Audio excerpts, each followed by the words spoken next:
Hello, and welcome to another of the Intercontinental Group of Awesomes tabletop RPG sessions. We are playing The Veil, a cyberpunk RPG powered by the apocalypse. And this is the third session. First session was primarily character creation. The second session occurred last week and ended on a point of crisis, which had two straight failures. Failure from the person trying to convince the White Knights, who are this world's hired cops, not to basically not to ignore the fact that the Wonderland hackers had been using the bar of Nirvana as their little insertion point, and then after a failed roll and a failed help roll to try to get that going, that was the end of our session. So let's do a quick reminder. Also, if you guys as players can help me to catch Paul the player up because he wasn't here last week, I think this is a perfect opportunity because Dax was off. The excuse we used, Paul, was that Dax had to go to City Hall, that there were things that had to be filled out in triplicate and things still worked via paper because it was the Glitch City politics. So everything had to be signed by hand. You had to do, a little iris scan, fingerprint, all that stuff, physically show up and do all that work, and it's a day-long thing. Now, Dax, one thing that you did experience, there were a significant number of delays on the tubes. So a lot of people were actually having to take Uber or Johnny Cabs, and of course, there were surge prices, so it got pretty crazy and expensive for a while there. So that's where you were delayed too. Got it. Yeah. Let's do character introductions, just a quick reminder of who everyone is playing, and then we will do our opening scene, which will have everyone together. So let's start alphabetically with the player, because that's how it's presented to me on the Google Hangout. Alex, tell us about IllBoy. I'm IllBoy, the apparatus. I am a cyborg, but with an AI mind. So my mind is fully artificial. I am a little bit like a cross between a toddler and a petulant teenager in some ways. And I don't have a full access to my emotions. I'm still learning things. You are indeed. Now, just as education, like, what does it take for you to unlock new emotions? That happens through advances, correct? That is advances, or I do have some sort of move, which I can check out. Moves, I'm thinking. Rise, I think, is when you draw on and consume your humanity, you become more than you once were. Choose to unlock an emotion or do other things I can do. Okay. Cool. So a move is an option for you, but we've got to just... Yes. And judgment, when you witness the worst, or when I witness humanity at its worst, or it lets me down in a way that causes me to reevaluate stuff, I get +1 humanity. So that's how and then I can use it up to gain emotions. When I have a start of session move, I'm going to get it in this time. Let's get in your start of session move. Oh, we can do character introductions first. Oh, okay. Sure. That too. While we're doing the character introductions, could you please share with us your beliefs as well, IllBoy? Yes. My beliefs are, if I learn, I can be sentient. And that's if I learn, like, if I learn, I can be sentient. Right? Yeah. I mean, I might be sentient now, but I don't know if I believe that yet. Respect is of importance. Don't let people step up to you. I've been on the streets a bit, so I've had some very good at that. We did not do XP last session. Oh, we did. We did? You guys did after I left? No. I believe. Didn't we do XP for beliefs? I kind of bailed, like, really quick, is what I recall. We did. I'm fairly sure. I got a nod from Jules. We did it. Okay. I think Wow. I while was you a were little there, out of but it, you so were I a bit guess out of it. Yeah. more present than I thought. Yay me! I'm amazed by myself and by Yeah. thing I And can't remember. Yay. cred Okay. equals worth/humanity. Oh my god, that is the best. Yes, Slash so those worst. are my beliefs. Cool. Jan, would you please tell us about Voxel?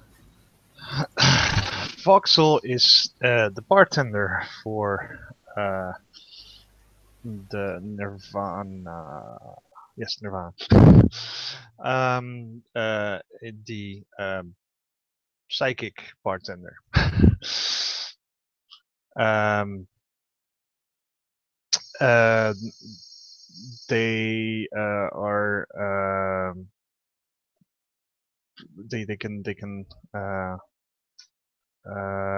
read people's thoughts, absorb people's thoughts, and then redistribute that energy for better or worse.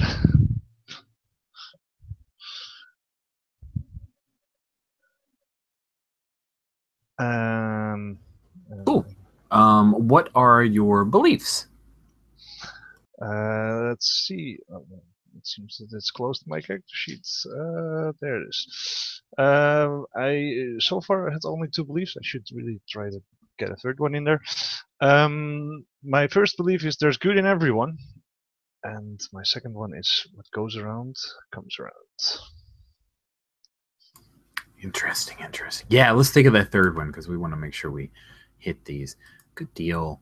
And you spent a lot of last session trying to get to work. Yes, because Right. the tubes were down because the Wonderland people had been mucking about, and I know some creep that tried to get me to give him a good time in the cab. I declined. No. It's too bad because he really wanted a good time. No. Too bad for him. Not less too bad for you. I think it's probably the right call.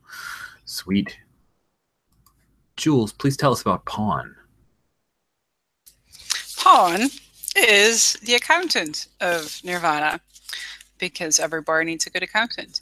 They used to work for one of the mega corporations, and well, they eventually apparently were not very well loved there because they got recruited into one of their testing programs, which is why they are now dying.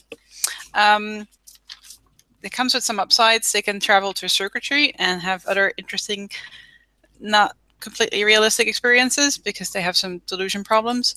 But they're very good at accounting. I'm good at accounting, ... Yes. Very cool. What are their beliefs? People can't be trusted. Cannot be trusted. Protect the naive ones or the young, and find revenge or acceptance for what has happened.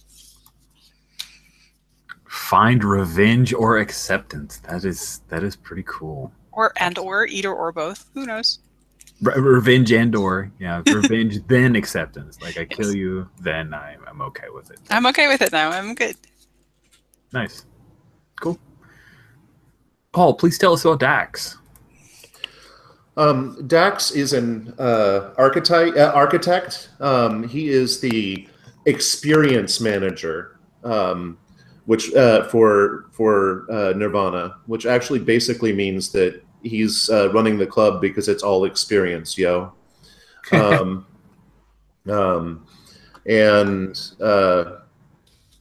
First off, can I ask a question? Is my lower third the right way around for you guys? It is. Okay. If you want to look at the lower third in the Hangout toolbox, beside the word lower third, there's a little kind of square with a circle, and then what looks like a couple areas. You flip that, it'll show you. You just turned your lower third, your overlay off. But if you flip that, you'll mirror your video, so you'll see what we see. You currently have your lower third and your overlay on right now. So you'll need to flip the toggle button, which is to the right of, there you go. Nope, you turned off the overlay.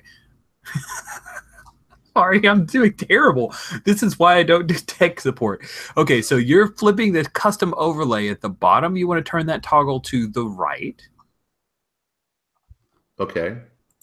There you go. This I have done. Then above that, there's another toggle. You want to turn that to where the white button is to the left. No, Yeah, you turn the overlay off. Yeah, Okay. Don't worry about it for now. Okay. I'll do that in a moment. Sorry. Thank you for your help. Dax is primarily concerned, like as might make sense, with the sort of the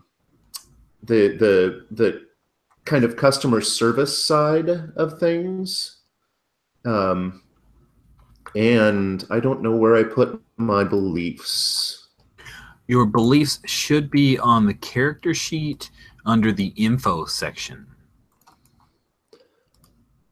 And apparently I never wrote them down, so I will get on that right away. Okie doke. No problem. I'm going to...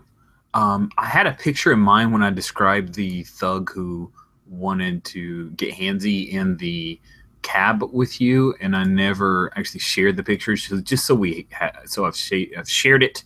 I've now dropped it to the bar. Hold on, it's slightly out of... There we go. There's the guy that I was describing in my head. Can you see him? He's near the unisex restrooms now. In the roll 20. Yes.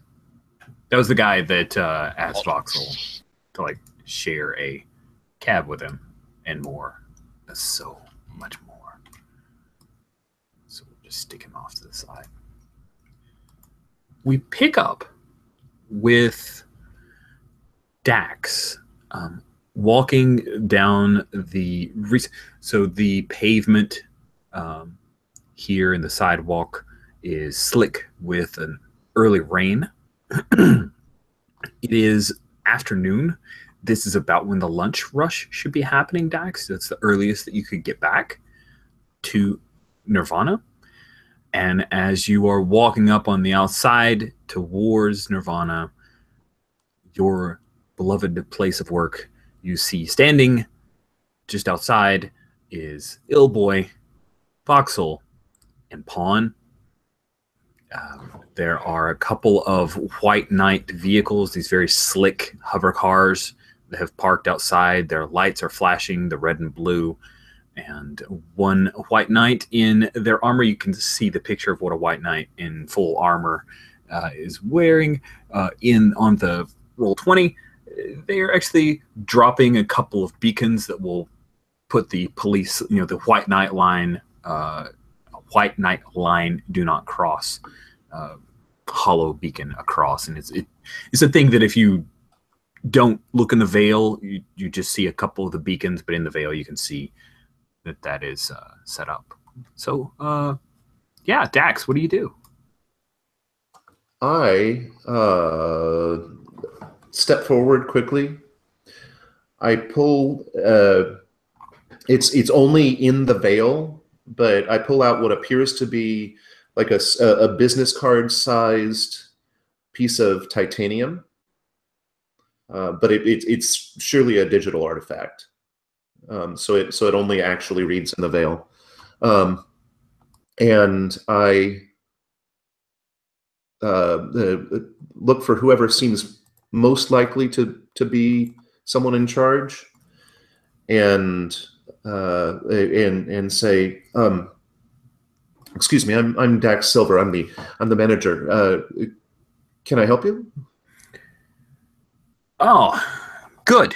You hear the slightly metallic tin coming through the Vox that this White Knight wears. They're in the full armor. The voice sounds slightly feminine, and they are maybe this much shorter than you. So there's a bit of a tilt up as they look at you and says, I am Officer Anderson.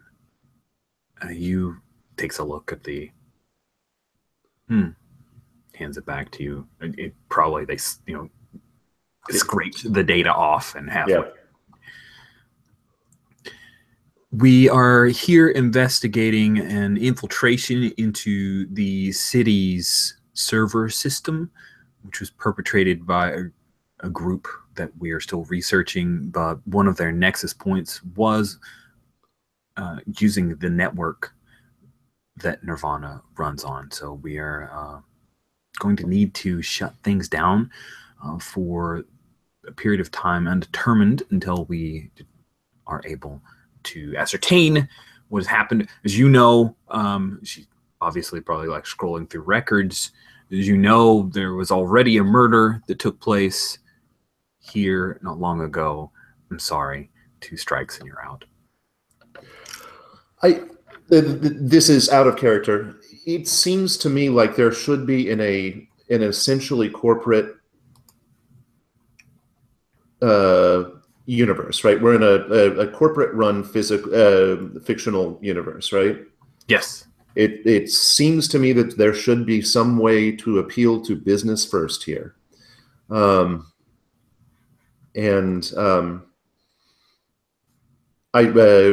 many have we made up names of the big zaibatsus or anything like that?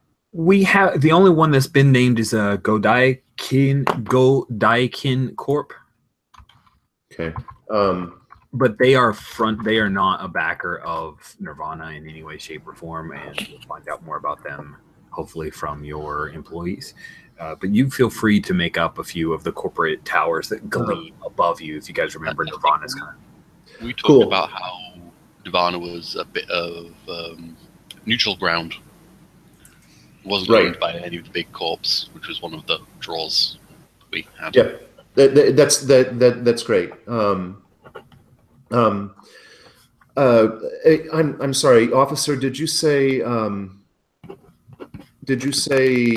Anderson, right? Yes. Yes, Officer Anderson. I know that our the enlightened leadership of our great metropolis puts a strong value on profit, and we won't be sharing any of ours to purchase additional goods and services as long as you have us shut down. And we have often been a neutral ground for meetings between some of our, and I look up at one of the, look up as high as I can to a tower that I can't see the top of, and to some of our bigger cousins, as it were. And I think that's a service that is quite valued at a high level. Officer Anderson looks at you, doesn't give an immediate response, and I would like to have you roll to sway them. Okay, going over to my sheet. So when you want to get an NPC to do something you want and their motivations don't line up with yours, rolls. You'll need to think about your emotional state, and once you choose that emotional state and roll, please spike that emotion, which means you click the little thing to the right of that actual emotion on your character sheet, and then one of 5 things will pop up.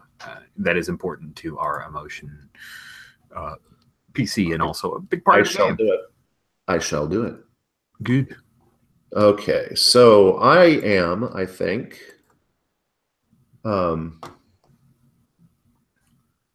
well, I've been dealing with bureaucracy for hours, right? Yes. So I'm already mad. And so that's what I'm using.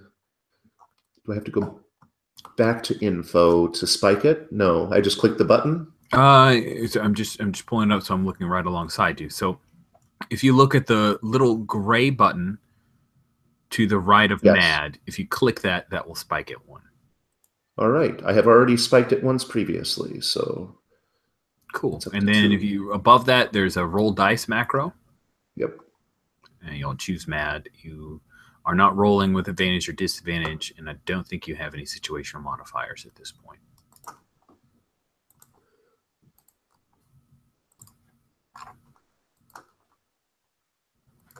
Cool. Wow, that is wonderful. You have rolled an 11. Awesome. Okay, on a hit, they do it and choose one. And then the options are that they choose. You're going to owe them some serious cred. Your own gear is in question now. You're going to need to give them something now instead of later. You need to do them a favor first, or you need to give a piece of yourself to them, body or heart. Oh, just can't fictionally justify Officer Anderson requesting the last option, but of course I love heart. Anderson, she reaches up and takes your arm, kind of the thing where they reach for your shoulder, and it's a gentle guide, but to kind of guide you away from your employees for a moment. And she says,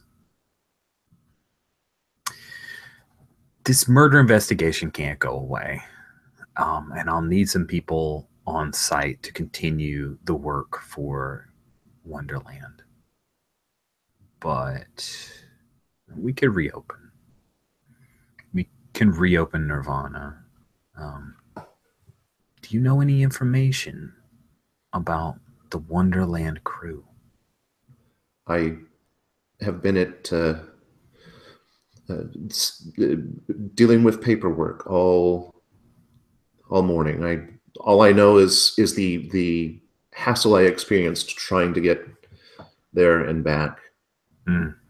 Is that related? It is. They nearly shut down the transit system. And a bunch of Alice Rabbit fans are deciding to make their voices heard. And just like you said, the people who run the city are inconvenienced. If you could do me a favor, and if you hear anything more about the people who caused this, just let me know. Well, of course, anything I hear that will be of value to your investigation, I'll be sure to pass along. Either investigation. Thank you. All right. We will just need maybe an hour, and then we'll clear out. Okay? That sounds okay by me. Not ideal, but okay. Understood. And with that, she'll turn her back on you and go back to her work. Cool. So I walk back to the crew here, and we can hand wave actually doing it since I've heard it enough. Paul has heard enough, but so I'll just basically ask you to tell me what's what. Yeah, and you guys are welcome to, if there's any new information that you wanted to share or theories of what it means, that'd be good. How did you get them off of our back, Dax? Just reminded them that even in this modern era, a third place is sometimes important for all sorts of things. And they bought that?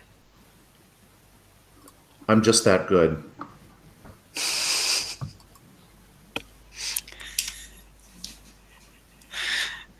See Pawn make a slightly doubtful face at that. It worked. Well, it's good that you showed up when you did, because things were going downhill fast. Yeah, well done. Vauxhall was late. Thank you. I'm glad I could. Yeah, whatever. Yeah. I'm glad I could be of help. Thanks, You were boy. also late. I was late because of the bloody tubes being all out of whack because of the what are they called? Ah, man, I keep forgetting. Wonderland. Wonderland apparently. boys. Pawn was on time. Thanks, Hillboy.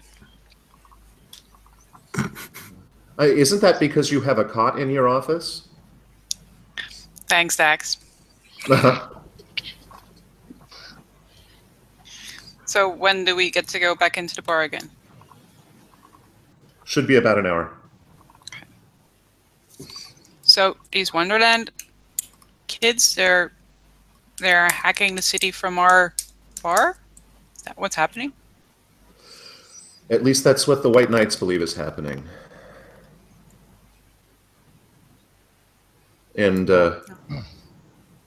while they may not be universally competent, they are corporately generally fairly close to on the mark most of the time.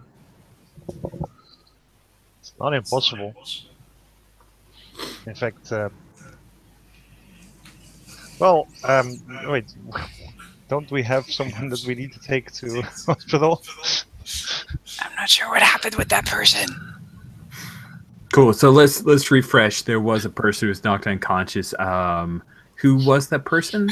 Remind me. I can't remember which of the hackers. Was it Triton or Lost Lorien? I think it was Lost Lorien that you. I think Lost Lorien. Lost Lorien tried to kind of run before paying the tab. If you've turned him into the White Knights, awesome. If you are trying not to do that, then I'm going to need. Well, what I you was told to kind of just get rid of him to a medical station or something and just dump him there. I think our attempt was to like dump him in a taxi, and then we got caught. I think. Yeah, Well, I mean, it's up to. Then we tried to get the White Knights off of our, and then that was going badly. Yeah. We didn't get caught yet. But he didn't die, so that's a plus. Yeah, so so we'll it's say up to he died you and or he's been remove, I guess. Rich. didn't die and he's been arrested. Like you ended up, he got medical care, but it was you couldn't not. He's going to have to answer the questions when he wakes up. And pay his tab. Yeah, no, Yes, that exactly. I enforced. That I remember. They surprisingly paid their tab quite quickly after I. Yes, they did. One of them. Bounced him. Yeah. They're like, no, we're in a critical especially when they moment. paid for the extra data usage that they were doing because they were Yeah. at a pocket within a pocket where they were doing like using lots of data or power or something. All right, this may be a little ridiculous, but it's super bothering me that I actually made an overlay and I can't make it show up, so I'm going to close my tab and reopen it. I'll be right back. Shall I roll a my start micromanager. session move? Yes, let's do your starter session. Thank you for remembering that you remembered. 11. I get to select something then. That Is is the lovely. birth move in the lowest move in the list? If I get a hit, the MC will ask you a question and I answer it. So you get to choose from that list of questions in the birth. I am really fascinated with this character sheet within Roll20. I just wish the default font was not so damn tiny. It is 320. I'm going to copy this into another thing because I can't even. Yep. I'm all out of even. Also, bubblegum. Yeah. I rolled my start session move while you were out of tab. Okay, if you get a hit, the MC will ask you a question, answer it if it's a miss. Okay, so it doesn't matter if it's a 10 plus. Bummer. You wasted your 11, dude. Wah, wah. We're all rolling. MC asks last you a session. question. Cool. You know, do we want to ask 2 questions just to catch up because we didn't do it last time? Let's do Shall it. I roll again and you can then see if they're both the same, if it's a miss. Sure. Yeah. Roll the second one. So this one you get to choose. Well, it's no, you only on a choose- miss. Yeah. So. Oh, you missed the second one? Oh, it's no, a hit both too. hits. So They're you both ask hits. the question. You choose the question and I answer. Yep. Who created you? I've been trying to be good and not think of answers to those things. So I wasn't doing things before. So Very like, good. Very good. Now answer it. Yeah. Who created me? Oh no, I did actually have a thought on that, didn't I? I don't know which corporation, but one of the corporations was actually I think answers a different question, so I'll just say let's say not Go Daikin, let's introduce another Yeah. corporation. Let's introduce a new one. Should I go and get my Netrunner body? Do it, Does do anyone it. know the Netrunner corpse? Then it's going to be, Wayland. it's going to be a house Baroid. Wayland. Oh yeah, House Baroid. Yeah, let's go. With that. How does? Can you drop that in the chat so I can? I think it's. They make like robots and ice cream. That's almost Okay. a lasers. That's almost a lasers and feelings hack somehow. I think.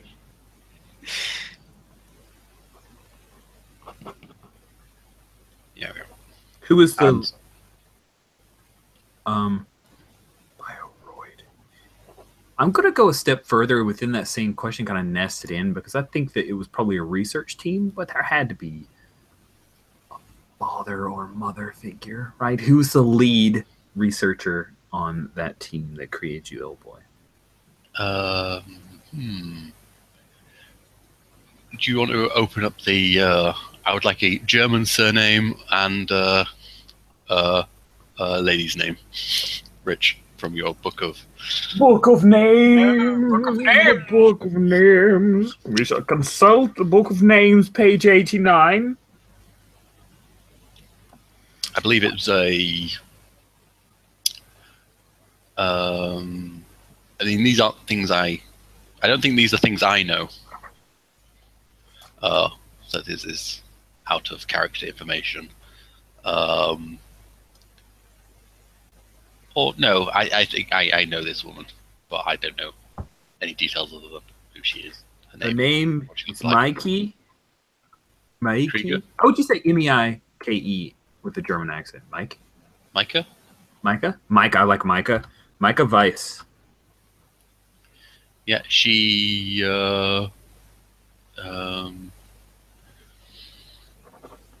Wouldn't be Vice. I thought it said Weiss. Oh, okay. Yeah, researcher.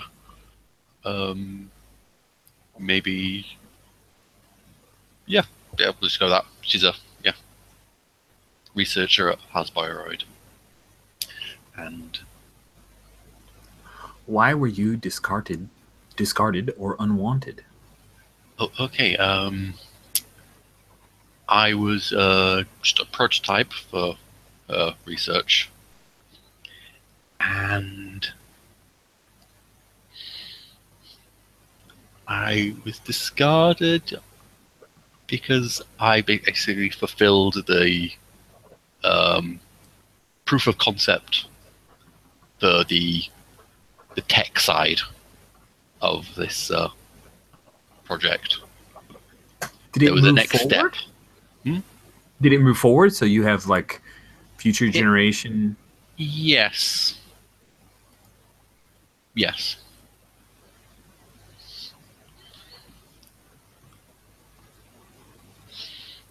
So you were, and if this doesn't make sense, if this doesn't make sense, that's fine because you're all young, and Paul will get me on this. You're like the Motorola Razr before the iPod and the iPhone came out, right? Where Apple partnered with Motorola, came up with a Razr, super popular. Then Apple just yanked everything out from underneath Motorola and left them hanging.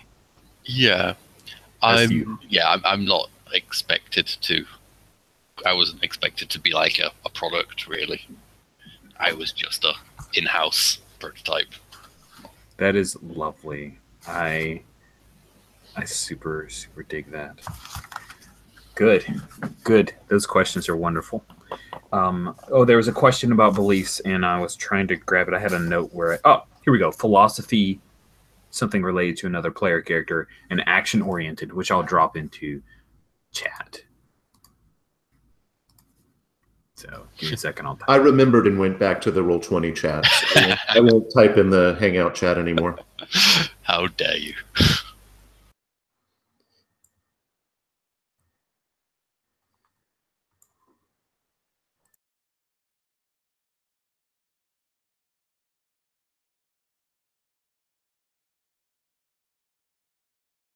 Okay. So the intervening hour between where you are now and getting back to work, you're out of Nirvana. You really can't do any work. there are things around this area. There's corporate towers, gleaming masterpieces. There's a park with rentable sunlight. There is also the construction site that you know about. You might run into a construction worker, Voxel, you know. Well, since we have some time, maybe we should look at our new competition, which Dax doesn't know about yet, I think. We have new competition? Yeah, they're building a new bar around the corner. It's right near the foot of the elevator. But it's not an independent bar like ours. It's a corp bar. You know, it's owned by Godaikin. Maybe we should take a look. That would little competition research. Yeah. Nice. Everyone going? Anyone doing something else? Employer, should I continue protecting the bar? I think for the moment we'll be okay with the police here, with the White Knights here. I don't think the knights are going to serve drinks, though. Well, the bar's closed for another hour. We're not allowed. Yeah. Okay, fair enough. Yeah. We just have to make sure we are back in time then. Cool. Because God forbid we should be late. Well, we should go, back us. Pawn is very nervous outside, so it's sort of like Pawn does not go outside a lot. Whenever he can avoid it, he'll stay inside of the bar forever. So he's really nervous just being here. Interesting. We can just stay around for like 40 minutes and then come back. It's gonna be fine. Can I have a question about the neighborhood? Do we live in a relatively or work in a relatively safe neighborhood, or? Yes, it is very safe here. Excellent. Yes. Well, the sincerity dripping from your tone is amazing. As far as just your regular, are you going to get mugged? There is almost no chance of that happening. There's a high presence of not only white knights, but actual corp security who will shoot you dead because that's legal. So the fact that you are surrounded by these corporate towers does give you a veneer of safety. Of course, there are a lot of things that could go wrong. Like you could run afoul of a different corporation and then they justify their actions against you. But as far as just regular petty street crime, chances of that are very, very, very low. So you guys walk. It's great. You walk along the sidewalk. And little bitty baby sprigs of grass between a couple of them as you come out into the sunlight. Away from all of the gleaming towers because they had to knock out and one of the older corporate towers. They moved to a different area within Glitch City, and that is where you see projected across the veil future home of Godaikin Club. They're just going with it. You know, it's like calling the Coca-Cola Club or something along those lines. And you see in the project in the veil is the layout, like this is what it's going to look like type deal, which of course masks over all of the construction that's taking place. And so you can flip on and off. It's persistent, but they don't push. It's a pull information. And they also have audio suppressors. So if you don't want to have to deal with all of the construction sound, there's like a low band filter that you can initiate. But if you turn that off, you can hear the sound of jackhammers knocking out concrete, the eep, eep, eep, eep sound of a huge truck that's backing up and offloading different materials and the like. And there is a huge team, maybe 100 workers all here. Some of them are in suits similar to what Radovan uses to augment their strength as they're moving around I-beams and pouring concrete and the like. Sure enough, your good friend, Voxel, your good friend, oh shoot, I had his name and then I just spaced on it. So Ondon, Mr. Ondon is there working alongside some other crew members. And Pawn, you are so... You don't even have the shadows of the corporate towers to hide behind here. The sun kind of beats down, blinds you just a little bit. How are you handling this? You stay near anyone?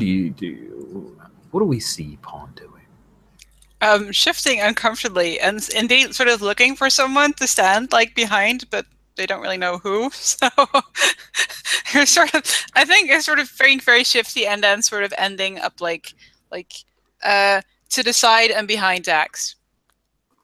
Unconsciously, they feel is the safest place. Nice.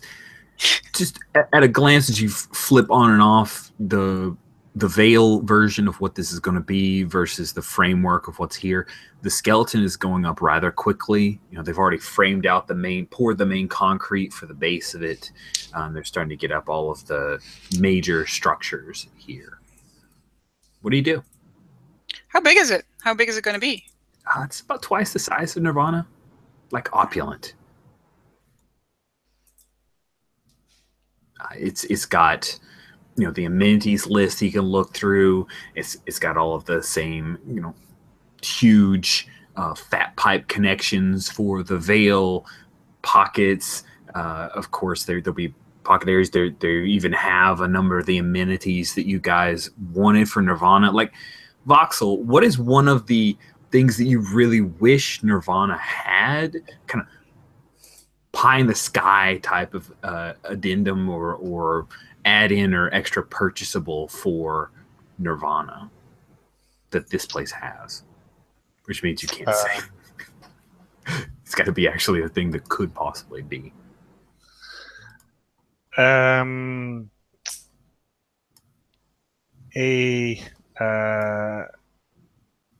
Like there's a few bars, well, clubs that have like robotic drink dispensing. Nice. So there's like an arm that hangs from a rails at the top of the bar, and it just goes and it's can deliver the drinks, and you know you still have the human interaction, but you don't have any little fumbles like, oh shit, no spills. Oh, yeah. Yeah. It's got a row of those, and it's kind of in the, I don't know if they have this in Europe, but like freestyle Coke vending machines where you can kind of select the different, you can combo up, mix your own drinks if you want to get crazy, and they have the pre-done selections of the like, but there's still that human interaction. It's top of the line. It's the new stuff.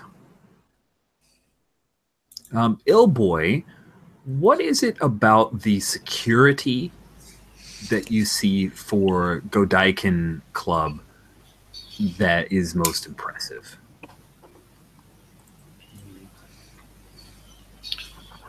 I think it's full, like a full hive mind AI set of robots. That's some bleeding edge stuff. Yeah. Nice. Cool. They look shiny. Sweet. And then Dax, of course, why would none of you guys get hired for this place? Because it's already so completely and thoroughly designed and dominated by crappy committee, Poppy, up to the minute, not challenging. You know, it's pablum. It's essentially a placebo of a bar, and Nice. And you know, granted, people will actually feel drunk when they leave or intoxicated when they leave. So I'm assuming the alcohol isn't actually placebo, but the whole thing is just meant to be as vanilla and generic as possible. And we are not vanilla or generic. And then, last but not least, Pawn, this thing looks like it will never make money because the outlay for this thing is just so vast. versus the number of people who would frequent it. So they seem to. This is a loss leader. You would imagine. I imagine it's just one of those corporate prestige projects that they can write off on some other post. And in the meantime, they can serve their drinks nice and cheap if they want to, so you can drive all the other bars out of business. Yeah. Yeah. Bastards. Jules, would Dax notice that Pawn seems uncomfortable? Oh yeah. Right. I have. I'm going to propose a thing. I have. I added. I finally started writing beliefs, and I added one that says, "You may be dying, but you don't need to despair."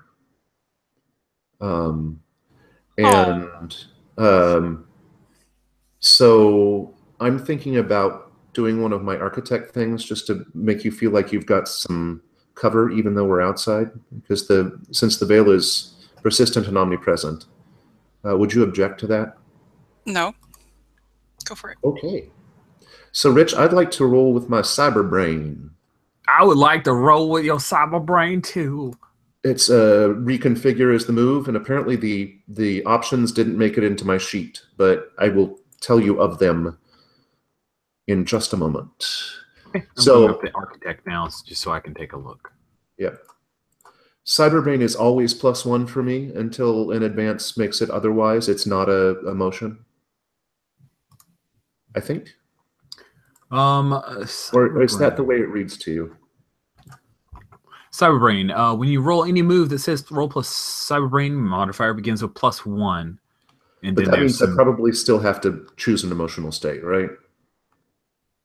Yeah, I think you get an emotional state on top of that, so that's great. Well, it makes me a little sad, truthfully, seeing Pawn act scared of his own shadow, their own shadow, and so I'm going to roll plus sad. Oh, I like it. And back. Oh, I spiked, but I didn't hit the roll button. Sorry. It's okay. And now I have hit the roll button. You have? Yep. I haven't finished yet. Oh, okay, cool. Sorry, it's a 4-step process. Plus, I've got a +1 forward or +1. No, it just says I always roll at least 1, so I don't actually get a bonus from it. Or wait, no, I guess I do. All right, so when you roll any move that says roll plus Cyberbrain, your modifier begins at +1. So yeah, I do think you. All that to fail. How did that happen? You rolled a 3 and a 1. You had a +1 from SAD and a +1 from Cyberbrain. So that adds up to a 6. That's a fail. And I will point out that this is where all that fun subconscious stuff comes into play. Thank you for that pointing of out. So let's take a look at let's remind us of your subconscious here. We've got when you enter any environment, let's see, what were the things? A jilted lover who knew you better than most. A place where you once lived, or your repressed fantasies. So I remember the rest of the party creating repressed fantasies. Like you gave them an option. Of course, they took repressed fantasies because they are my friends who like things I like. What was your attempt? What did you want to create to comfort Pawn in this moment? Basically, kind of just the illusion of a very, very like almost a period drama kind of dressing screen. Oh, did some smartass just type something? Yes, sorry. So like a shoji screen. Yes. Dungeon porn. I'm muting myself. Dungeon porn. So what my attempt was something that would look sort of like a period drama, an Edwardian kind of sitting room with overstuffed furniture around it and things like that. Just something that's like, there could possibly be no threat here. And apparently I wasn't so good at it. I think that you did create this place for them to feel safe, but it was a place where you once lived, where you felt safe. That as you laid out the forms, you're working quickly, and you threw a mock-up of childhood home, maybe? Sure. It actually, so let me, I will go even one better. Ooh. Yes, it is notionally the tiny apartment where I grew up. Teeny tiny apartment where I grew up. Basically, it's almost that Japanese style where there was a small bedroom off to the side for a parent, but my futon essentially was seating during the day and had to be folded out at night. And the little living room and the kitchen was basically just a microwave unit. It's not even a kitchen, and one of those electric kettles. Nice.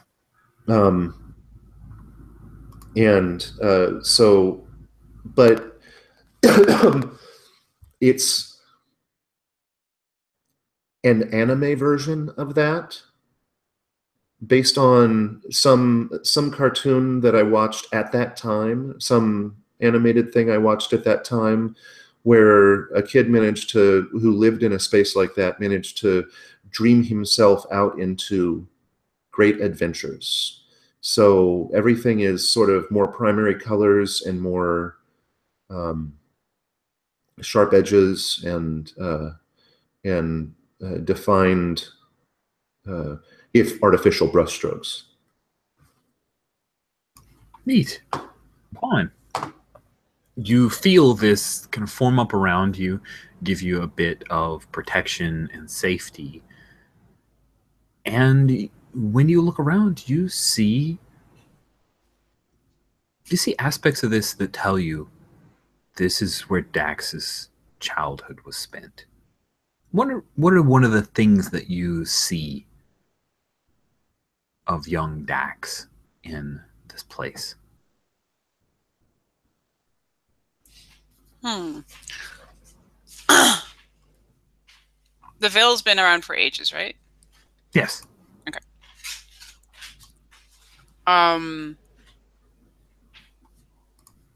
Well, first off, Pawn is super confused because they're prone to hallucinating.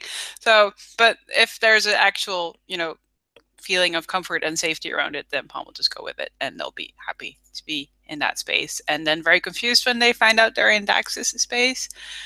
I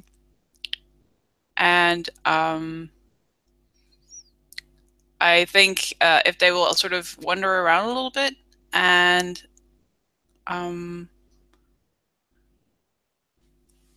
will think of activating the Veil or going into the Veil, which probably doesn't work, but still it creates like a new layer of the house, and it's the same tiny apartment, but it looks like everything Dax just said about adventure that awaits is like even more pronounced there. Like there might be like this big mural of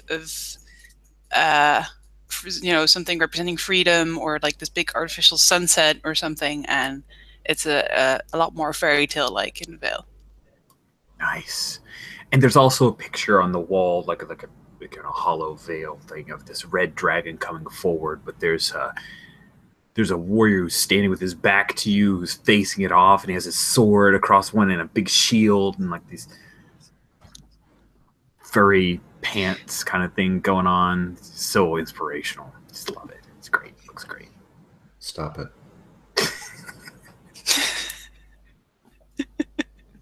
Sweet. Anything more you guys... I'm sorry. Go ahead. Oh, no, I was going to say then you'll see like Pawn relax a bit and chuckle. Nice. Anything you guys, anything else you wish to do at Go Daikin Club? Voxel, you doing anything to avoid the male gaze of Ondin? Oh, hell yes. I'm hiding behind Boy. I'm walking up to the security. Might make it annoying, hard for you. You like hide behind me, and then suddenly I'm like walking off. Nice. Yeah, no, I'll literally go like, Boy, where are you going? No, stay there. It's the guy from the oh, wait, I didn't tell you that, but there was a guy in the tube, and he. Yeah, I'm already like right next to, uncomfortably close to one of the security robots. Which this is bigger than me. Not the same size as you. In fact, the robotic arm that you have, it's a full set, right? This is This is not like cybernetic half living organism or anything. It's just they actually finished the job. Or is it actually a model of? Is this a later version? Could very well be a later version. From the way the articulated joints work, it looks like somebody just completed out the work that was begun with you for this particular security droid. I kind of look at my own arm and like look at the arm of the security. Cool. It doesn't even pay attention to you.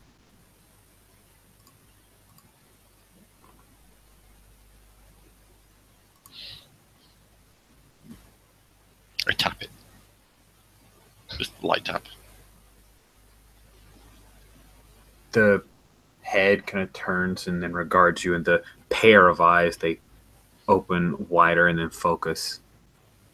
It has two. It has two.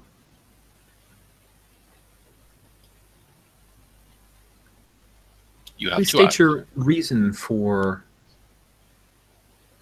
touching me.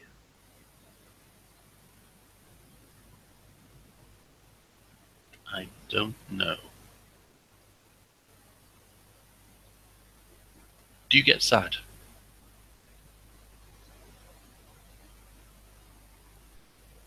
I do not understand your question. Voxel, at hearing this, actually scoots a bit closer now. Do you Please have restate your access- question. Do you have access to different emotions? I have full access to Wikipedia. Do you wish me to look up emotions? No. I turn away.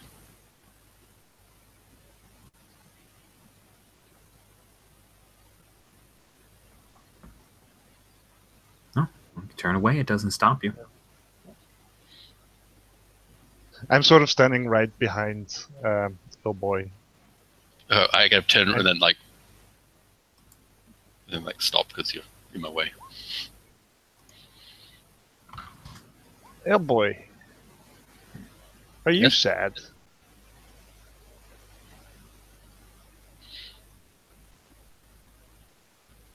I don't know yet. Don't know yet? I believe I feel an emotion. I have nothing to compare it to. What are you feeling?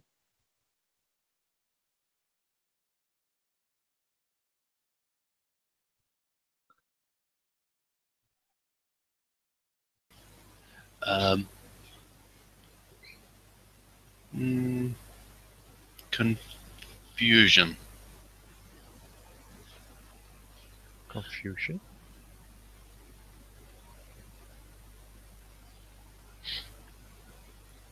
There was a little bird in the park. I think the robots are the same. What? The robots are the same as the birds? I play back. I kind of send a link playing back footage of. You can see from my point of view a small robot bird in one of the artificial sunlight parks that I was looking at. It was like attached to a tree and just did a cycle through a tweeting and fluttering its wings slightly. Yeah. You're saying you're not like that. I don't think so.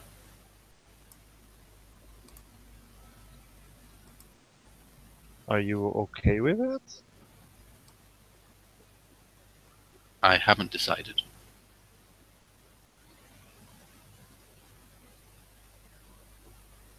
Okay. Well, That good man talk. is staring at you. That man is walking over. Oh God. Good boy.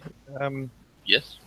That man is overly friendly, and I don't. I'm not saying that you should hurt him, but if he wants to hurt me, can you help me out?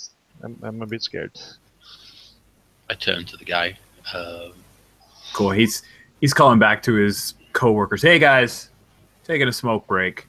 He pulls out a long cigar. The guy stands like, if you remember, he's like 6'4".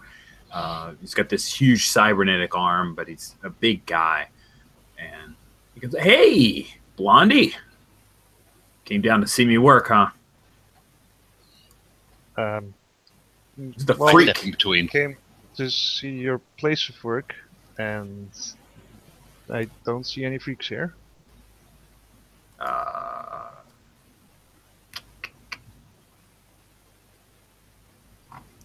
You're a fucked up thing.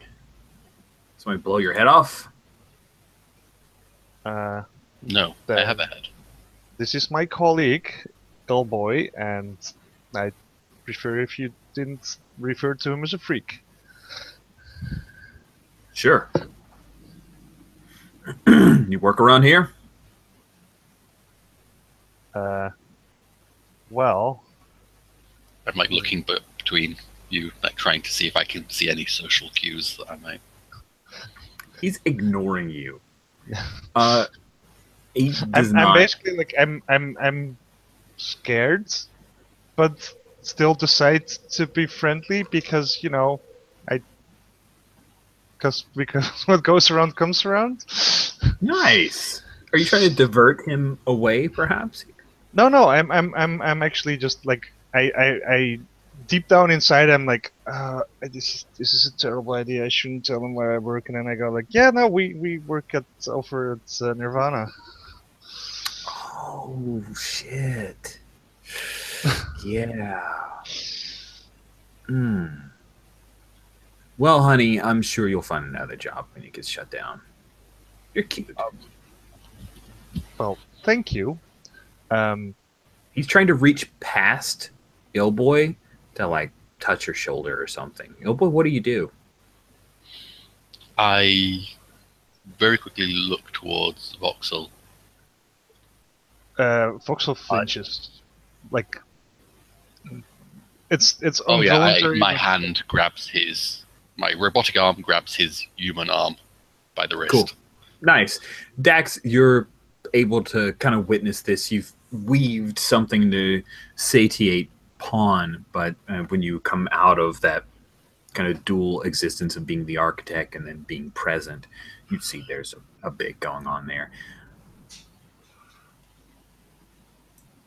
Does it? I will actually just step up behind them for the moment. I don't want Illboy to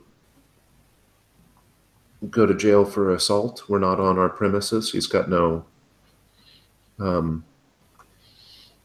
probably no legal rights in this situation since nothing has actually happened yet. So I want to make sure and be there to try to defuse if I have to. Okay. But also, I do have a shock knife if I need it. You grab this guy's wrist and he looks and says, "Hey, hands off! Just touching the lady's shoulder." I kind of just turn my head quizzically, since I kind of there seems a bit of a I don't know Get your butt to let me go. critical statement. Ilboy, you can let him go. I think he understands now the nature of his double standard there. That being touched when not having requested any permission for that is not nice. So please, Ilboy, could you let the nice gentleman go? Wait until you go through the whole Yes. explanation and statement before letting go. He takes his hand back, the one he was going to touch you with. He rubs it with his cybernetic hand. You don't have to be such a bitch, Voxel.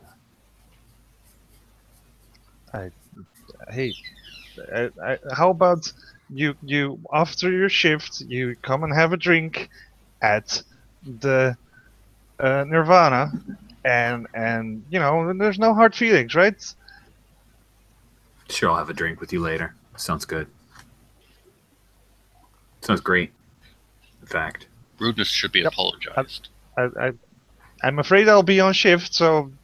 But hey, I'll see you tonight then. Yes. Voxel, he was rude. He should apologize. It's okay. Respect is of importance. Oh, yes, and I'm sure that's the nice gentleman. Wait, what is your name? I forget. Ondon. Ondon, right? Yes. So I'm sure Ondon, you're respectful, right, Ondon? Sure. See, little boy. No, nothing to worry about. I get it. Yeah. I relax a bit.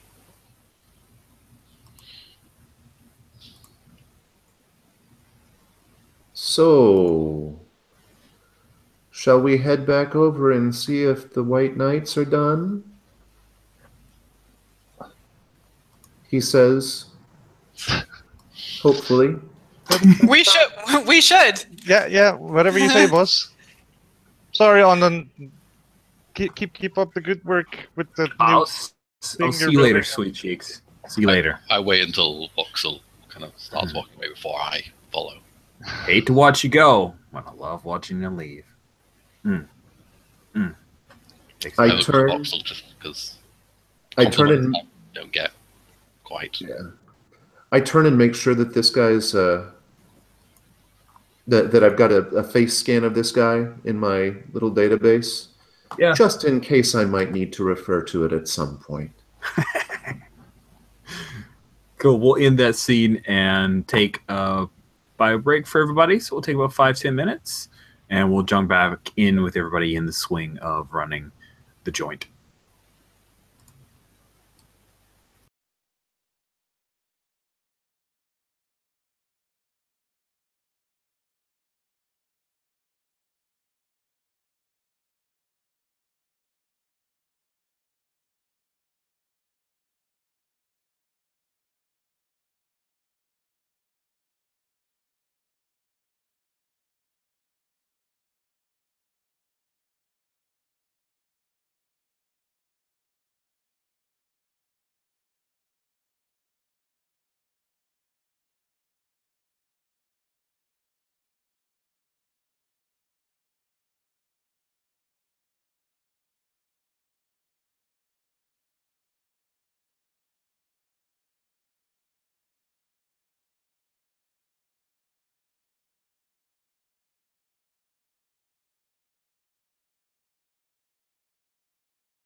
So this game session, Jules, I'm very appreciative of it. It gets me to rung 8. I might stop on rung 9. I might. I don't know. Quitter. Right. I won't. You're right. I shouldn't. Aim high, Rich. Just gives me sads. Well, I mean, we can... If we had a plan for that 10th game... Paul, if you could help me out.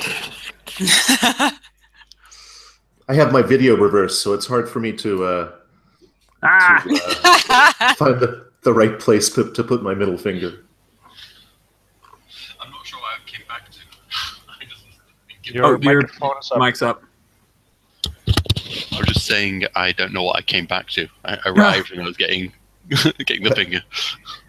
No, you came back to... I was making jokes. This game gets me to the 8th rung on the ladder of insanity. Yeah.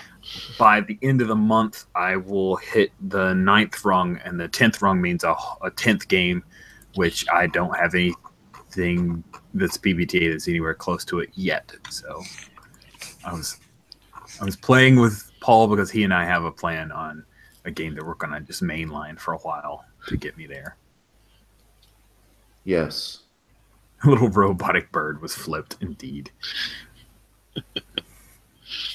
Good.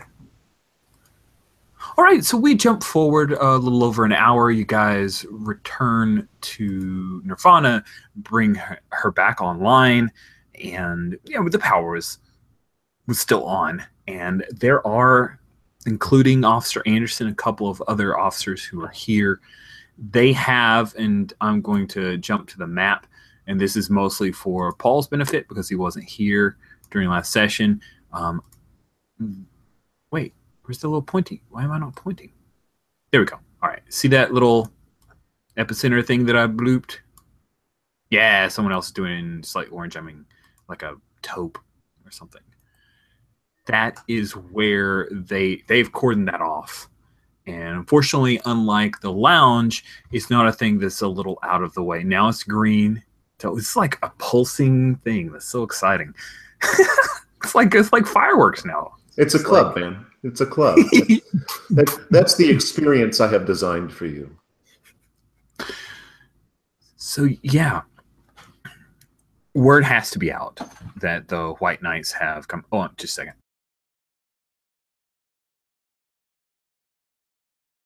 All right. Word has to have gotten out to anyone who pays attention that the White Knights were here and that there was something.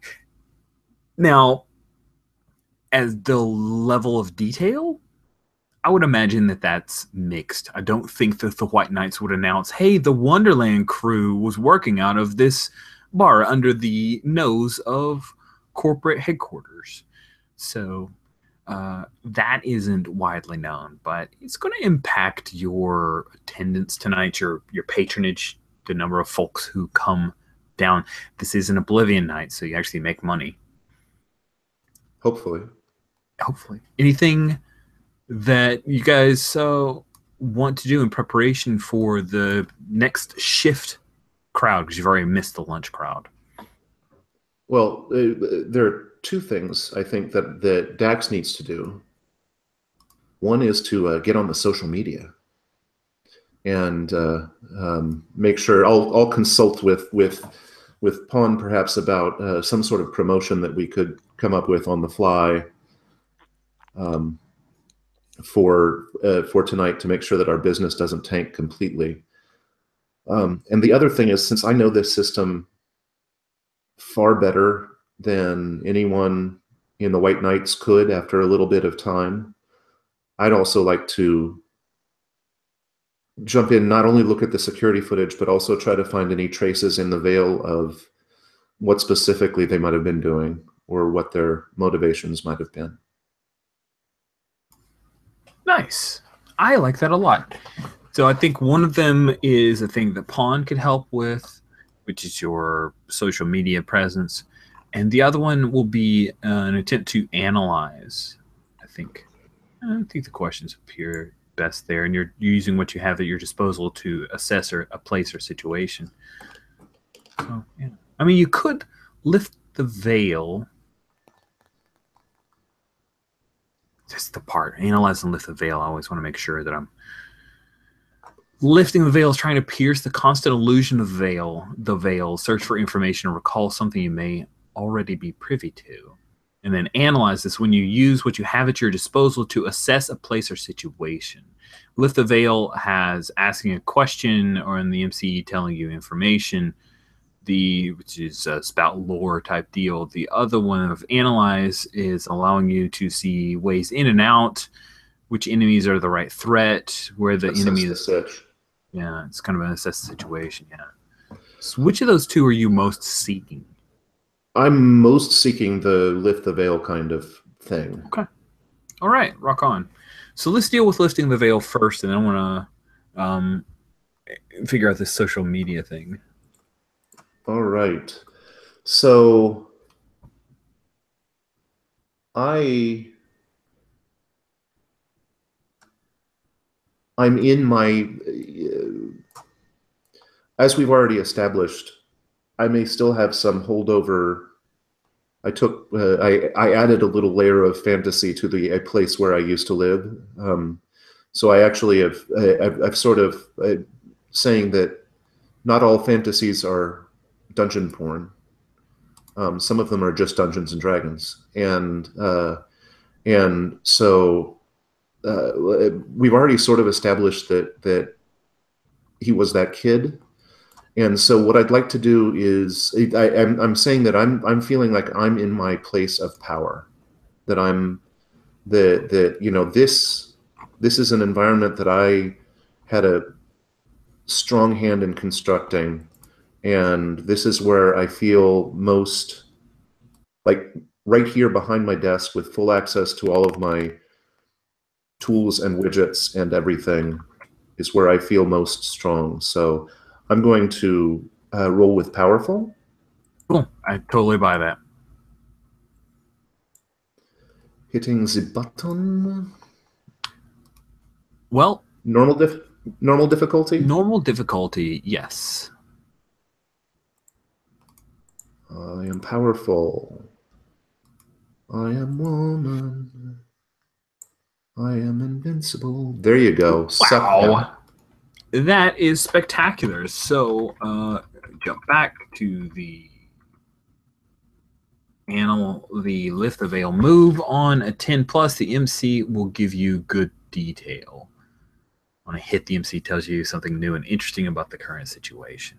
Cool. So here is what you gather. First is there are a couple of layers going on here, like an onion. The first layer is that the Transit Authority did suffer a significant hack, and that is the first level.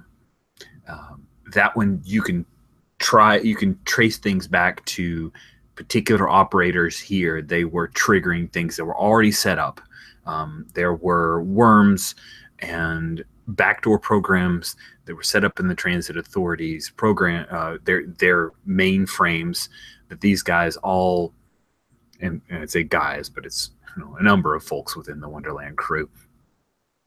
They triggered everything. There were things that were set up, and then they had a couple of walls to knock down, and then everything hit. That's the first layer. The second layer is that when they hit their own social media platform, imagine that they wear kind of they had a person pre-recorded a video, they were wearing a mask, similar V for Vendetta kind of mask, like a Guy Fawkes mask, except it's a white rabbit, because Alice Rabbit is their kind of icon, their person who's the greatest hacker around, that the Wonderland kids kind of all aspire to be like her. She's been around for a few decades and it's kind of fallen out of the scene. But I imagine that for us comic book nerds, kind of like the Sons of the Bat in Dark Knight Returns, that is how the Wonderland crew fashions themselves. So that they have specifically recorded a video, a screed where they were talking about the 1%ers and corporate oligarchy, and they released several articles that had been suppressed about cures for diseases that were within research databanks that they had access to that were never released to the public, because feeding them along with the same medicine to keep them at a subsistent level was much more profitable than curing it. Along with other ills of corporate malfeasance, that was the second layer. Like, we are doing this to the transit authority so that you will pay attention. The third layer, and this is because you have rolled a 12, the third layer is that they were right as close as possible to the physical locations of several large corporate headquarters. And they were doing some attempts to try to find backdoor hacks into those headquarters to pull more data, to pull more things that they couldn't hack out of. And that third layer, you're pretty sure that unless the White Knights have somebody who can get to know your system as well as you, they're not going to find that out for a long time. I'm not going to run out and share that right away. I am going to pull that that last layer of data into sort of a package that I will be able to share, but I'm keeping it as a chip at the moment in case I need to bargain with the White Knights at some point during the course of business in the next day or so. Sounds good. Sounds good. I'm carefully not date stamping the package, time and date stamping the package of data. I just found this thing. No. Nice, nice. So you want to work on the social media blast to try to dissuade anyone from moving on, to still come here during their breaks and their lunch periods and the like. You wanted the help from Pawn, so maybe you guys could work through that, and then we're going to jump over and check in on Illboy and Voxel. So we just need to come up with some sort of promotion that we can convince people to come in, but won't lose us too much money in the process. Like a special theme night, or anything I can set up quickly. Not like Oblivion 2, for sure. Oblivion sounded really good on paper. When we thought of it, It really did. I thought it was going to be a hit. It just turned out to be more of a hit than we imagined. Well, theme nights usually do pretty well, and like you can do. I've seen you do some stuff with the Veil on theme nights, but you can do a lot more with the Veil, can't you? Yes. I can do pretty much anything I need to. Well, why haven't you? I mean, I don't mean to sound, well, it's always very artistic, and I don't mean to sound commercial, but I am. So that could be a great advantage. I have a crazy idea that I want you to talk me out of. I can try. What if we did a Alice in Wonderland theme night?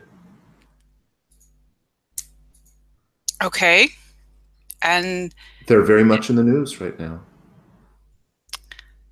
And your attempt, like your desired outcome, is to make money or get all of our windows smashed? I'm not quite sure. That's the perspective I come to you for. Well, if you want to lure these people out because you have some crazy deal with the White Knights going or something, then that can be an option. I was just thinking it was in the media right now and might be a draw, but I think it may be more risk than reward. So I think you're right. They pissed off a lot of people today.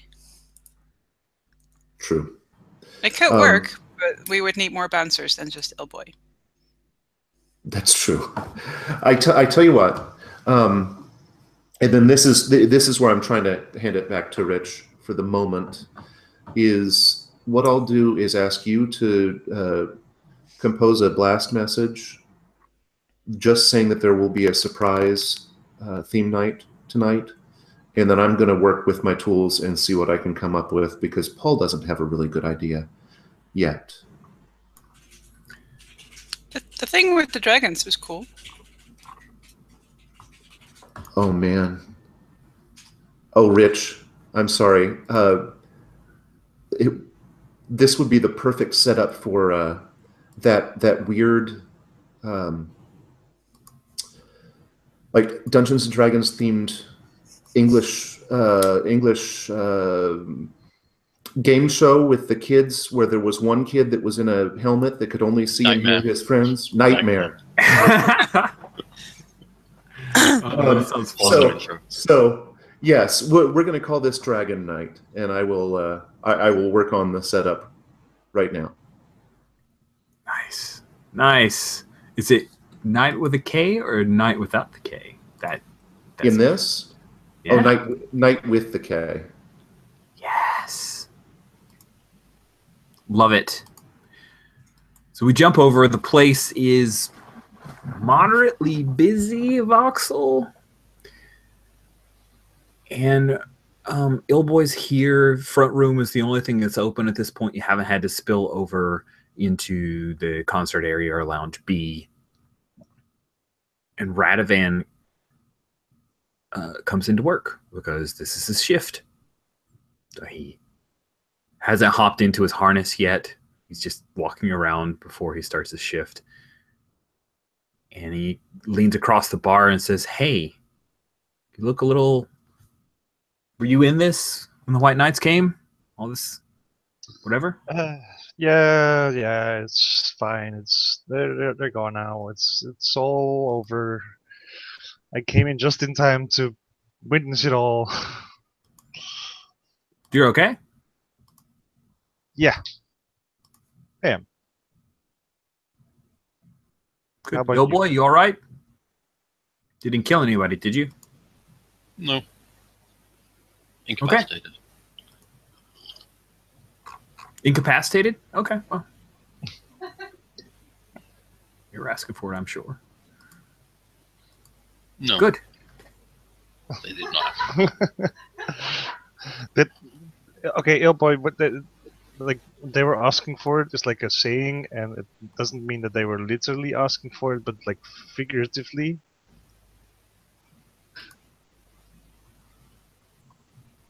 They had it coming, is what it means. I will file it under had it coming. Okay. Well, we'll work around the area they've shut off there. That's not a problem. You think we're going to get any business tonight, Vox? Well, we might once the construction crew from the new place. What's it called again? Well, the new place around the corner. Go Dyke. Yes. Go Dyking Club. Yes, that one. There's once that construction crew finishes their shift, they might be coming in. Wait, there's a new place? Don't tell me you're looking for work. Yeah, I won't, but what's this new place? Well, Godigan Club. It's like it's in the name. It's literally like it's going to be whatever it says on the name. It's I got my app filters up pretty high, man. I know there's something that was pinging me coming through, but once they cleared the tubes, I just zoned out. Okay, so they're hiring and you're worried about that? You worried about losing me? No, actually, I don't worry too much about that because they have got like a robot security force, so I don't think you'd actually get a job there. So sorry, but I mean, I'd still be worried that you'd want to leave here. Well, I wouldn't, because I like working with you, Vox. Good. I like working with you too. Cool. And yeah, robo bartenders, it'll never fly. These corp guys, all they do is work with robots all day because they're all a bunch of robots. And they want to loosen their ties and they want to talk to people because they're not really people, you know. I sort of go like that, like nod my head towards Il Boy, like Ixnay under what's Ray. Radovan laughs like, he's more man than machine. Look at him. He's got lots of fleshy bits. Oh boy, you're a dude. I just look down to past my waist. Dude-ish? Ah, okay. Well, I don't know. Cyborgs are no big deal to me. That was not an advance. Oh boy. Ah. You are not sexually attracted to me. No. But hey, in the Vale, anything's possible. I'm sure you'll find somebody.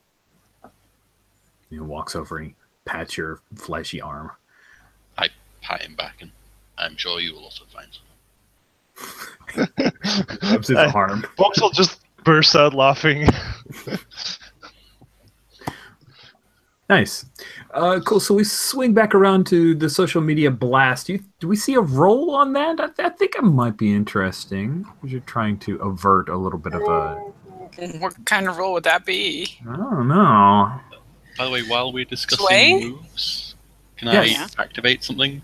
Yes. I'm thinking from that earlier situation and a few other things that happened in the last session that maybe I'm witnessing humanity that's is letting me down in some way, that's causing me to reevaluate things. Oh, I think that totally applies, yes. Oh, yeah. Specifically, my respect is of importance. You can't let anyone step up to you. I think I'm starting to kind of add in sub-clauses and things to that statement. Can I take +1 humanity as part of my judgment move? I would love for you to take +1 humanity. And unlock a move, which is mad. Unlock a state. A state, yeah, a state, that's it. That is cool. Cool. All the things you would unlock after sad is mad. Oh, man. So now he's definitely a teenager. He's like Groot. That's so great. Awesome. Cool. So then let's swing back to... Sounds like some sway might be happening. Yeah, I'm not quite sure. Okay, I think that makes the most sense. Sweet. Sure, let's do sway. All right. And you want to get NPCs to do something you want, and their motivations don't line up with yours. Roll.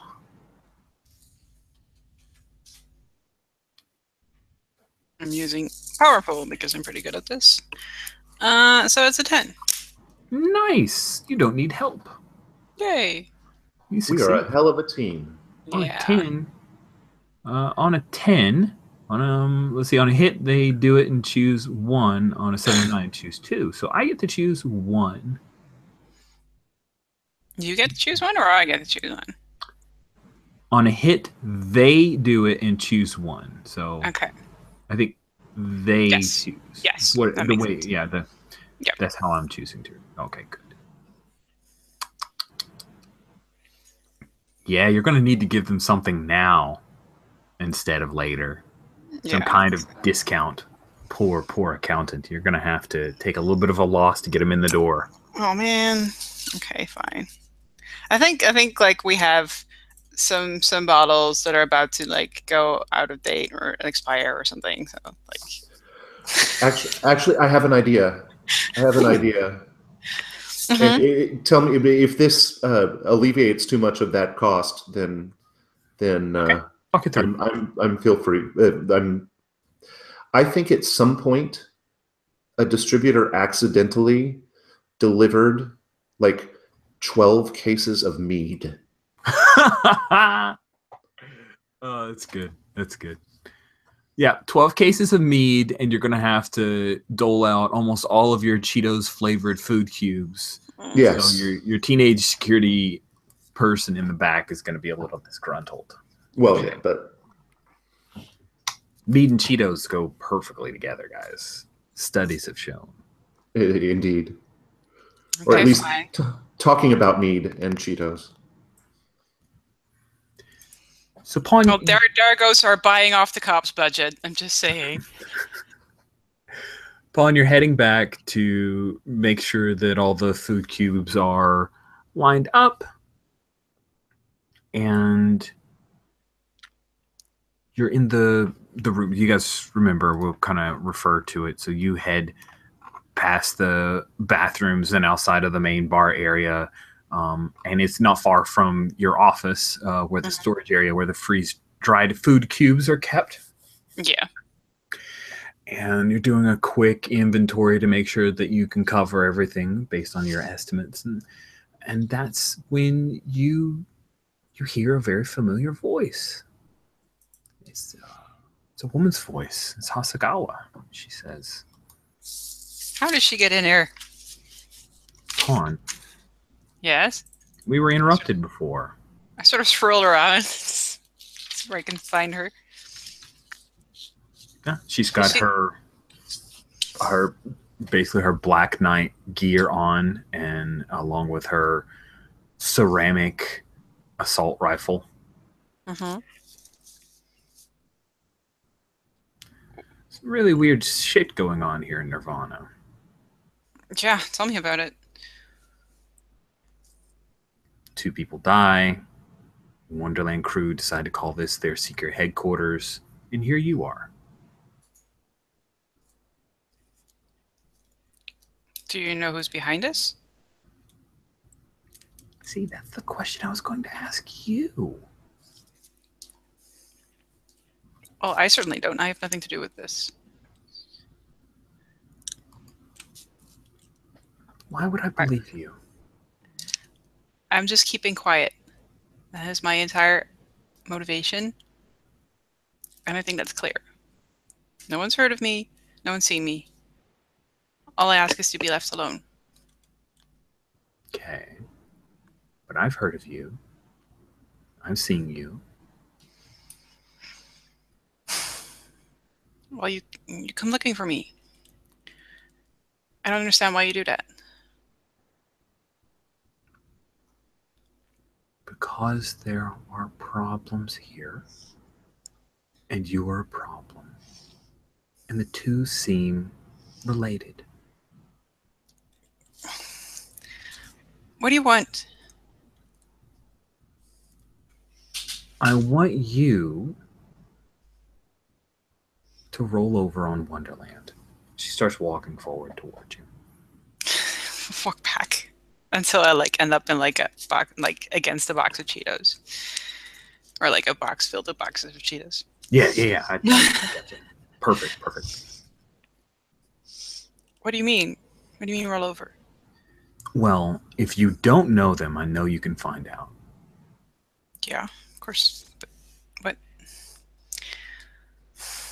They are a real and present threat to the people who employ me.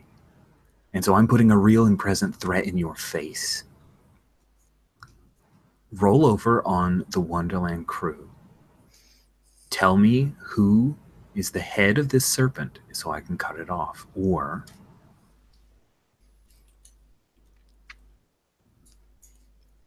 you don't need to finish that sentence. You can just leave it there. It's fine.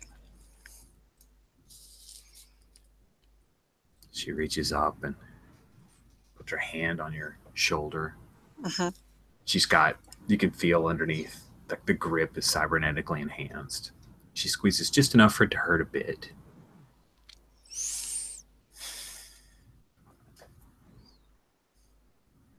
You've still got a little bit of time left, right? Would you like to keep that time? Yeah. I'll see what I can find. I'll send you what I know.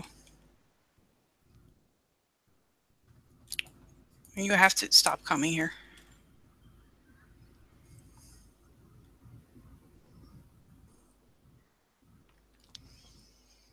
You got one day. 24 hours, and the clock is ticking. Yeah. She takes her gun hand, she kind of nudges you back into the crate of Cheeto flavored food cubes again. And she'll turn her back on you and just walk away. What do you do? I wait until she's gone. Yep. Door opens up, and she exits. Okay. And then I'll forget about the Cheetos and go back to my office. Cool. Is this a, like, go back to your office and hyperventilate? Go back. What do you do once you get back? Oh, to your office? hyperventilate sounds good. Then after I'm done hyperventilating, or maybe while I'm hyperventilating, I'll pull up all the data, all the user data from the club and start compiling them to see who was in the group of people who were working on Wonderland in our club, who their friends are, and who they came in with most, and when they accessed. And I will do a lot of pattern recognition. Wonderful. Analyze the fuck Yes, out of you it. are going to analyze the shit out of this. I love it. Yeah. Oh, So I'm pulling up like all 3 screens with like matrix style data, and I just sit in my chair and I just look at all 3 screens at the same time until I've gone through all the data.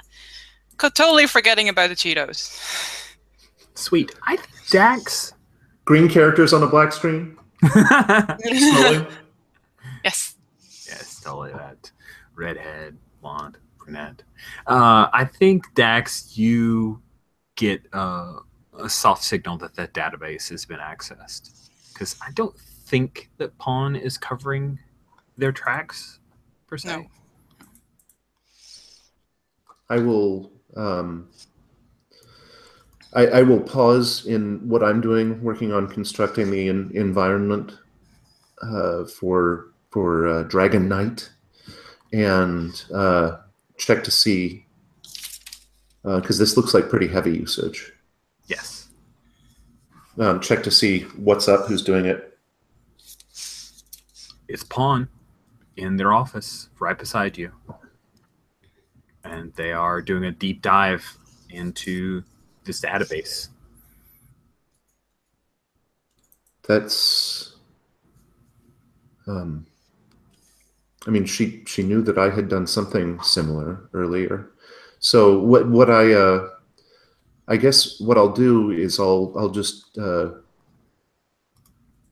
ping her with just a quick message to say that whatever she's doing, I may be able to contribute. I've already got some data compiled. Yeah, like that doesn't freak Pawn out. They'll sort of screen share, fail share their information, and basically you can tell that they're building a kind of social network of people who come into the club and who trying to identify all the people who would be hanging out with the Wonderland clique, and if there are central people in that social network. So they're building a big neural type. Interesting. Thing. I do ask why.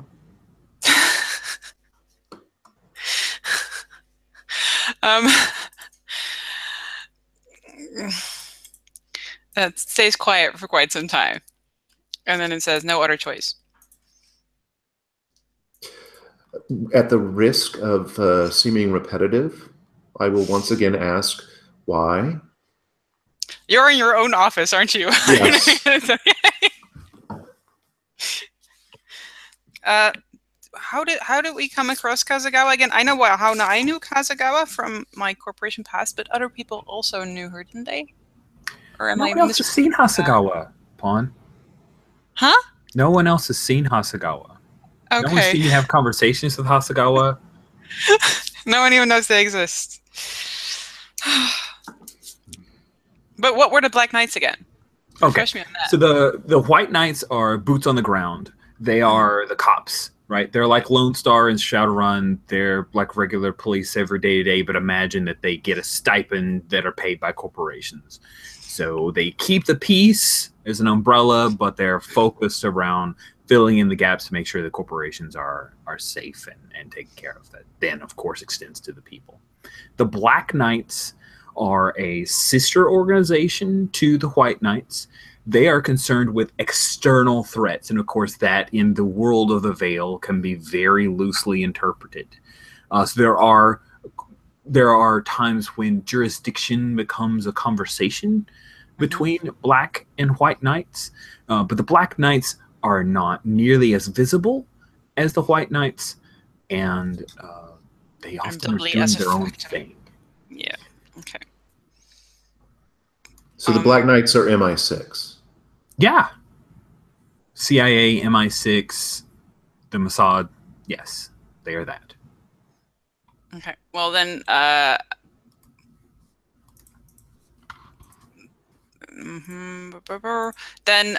Paul actually, Dax will actually notice that they like the data flow gets paused, and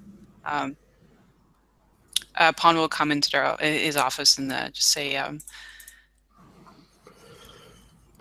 the Black Knight's on me.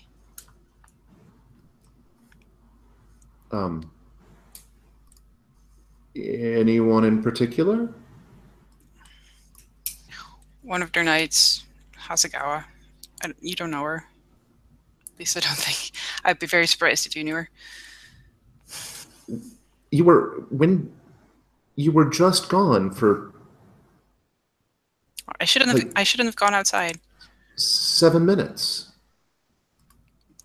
I mean, you were just back in the store. When did this happen? Did this happen while we were outside?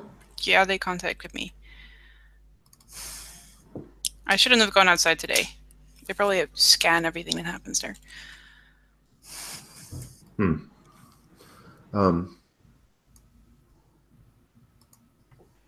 Well, this is disturbing, but they want to know who's behind Wonderland.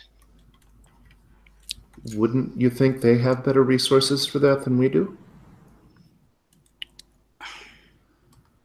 I know we have quite a big network. I know you keep a lot of data. I have no particular reason to question Pawn saying that she's been contacted by the Black Knights, and so therefore I shall not.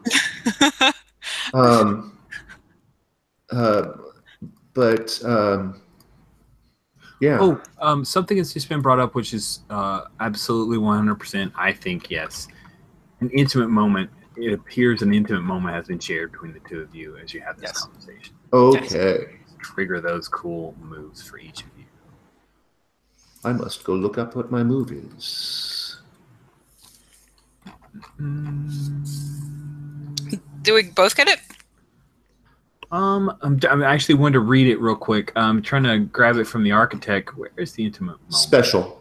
Bottom right-hand corner of the last page. Thank you, Architect Special. When you share a moment of intimacy with someone, physical or emotional, I think that you both fire it. I think it's cool to see it in action anyway, even if it's okay. Mine generates 1 hold. Whenever my disease would trigger, I may instead spend this hold to keep the symptoms at bay by recalling the moment of intimacy. So it's an easy one. Well, mine actually puts you in my head if I miss a flat roll. Yeah. As one of my named NPC characters that shows up in. So I'll be hallucinating you in the Veil. Well, that makes it doesn't make it less complex. So I just roll flat. Oh, you actually roll. Nice. Yep. Normal. Other. No mods. Oh! And that's a fail. Number 1, you get an experience point. Congratulations. On a 6, on a miss, they are added to your subconscious as a named NPC, which means, sorry, Julius, you don't get to play. I don't want to play Mind Pawn. How do you generally feel about Pawn? This one is actually fairly easy since I added that belief earlier, And also, I remember from our Geary questions that I know maybe even more than Pawn does about whatever it is that happened to put them in this state. And so I feel both protected and I think in some way Pawn projects a distance or keeps space. Mm-hmm. And I wish that there was a way to cross that, to allow me to if not help, then at least comfort. Okay. I like that. I like it a lot. And now you in my head. So Mine pod. I like it. Thank you for that recommendation, Alex. Because that was nice. My pawn. Sweet. Well, you say all that to set up that you're obviously trying to analyze. So I think you were going to need to make that roll. Yeah. And if you wish to help or hinder, Dax, you may. I will add the collection, that third level collection that I've already assembled, which may give her a core to accrete a pattern around. Yeah. Nice. I don't even know what the word accrete, other than like that's an island. That sounds totally badass. Yeah. Okay, that works out well. Okay, so now I will.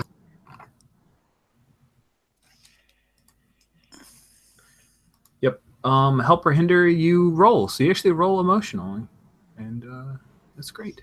Don't forget to spike your emotions. It's very important. Oh, yep. Spike that shit. Indeed.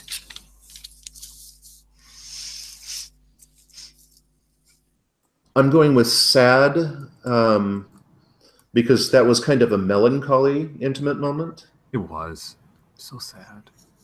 Too sad. Boy would eat it up.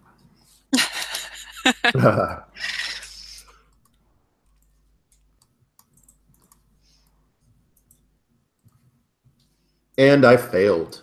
Oh, so the good news is that doesn't draw down Jules' success because That's good.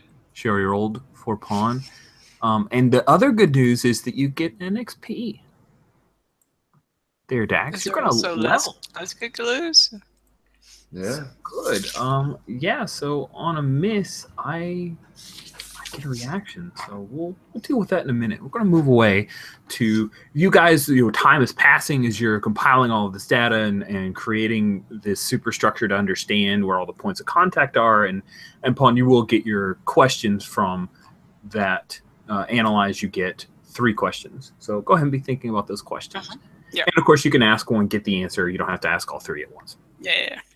Time passes, and the construction workers all get off of work. And so we pick up with Boy, Radovan, and Voxel all there. You haven't heard from Dax or Pawn in a while. And you've got probably a few other co-workers, right? Just servers who kind of take care of stuff. But you've already received the report, Voxel, from, say, that the teenager who runs security, that all the Cheetos food cubes are gone. Right. They're all gone. This is a problem. And yeah, so that we'll make it work. That is a stressor for sure. And London and a dozen other smelly, sweaty construction workers come walking through the door. And this is a rough crowd. They are enticed because there's supposed to be 3 free drinks for every patron. Now, did Pawn get an opportunity to tell you to use the cheap stock? Did that? If you want to stipulate that conversation was part of it, that's perfectly fine with me. I think that definitely, like, you can't do a thing where you offer free drinks and then not give any instructions about the fact that there's free drinks and So yes, I think that's definitely something that came up. Okay. Yeah. So you've got the cheap stock all ready to go. And 12 thirsty and hungry individuals have come in. And among them is your friend who said you're gonna have a drink with him, Ondon. Mr. Ondon. Well, no. I didn't say that I would have a drink with him, but He has interpreted it where he wishes. yes. And it is mead you guys are serving. Yes.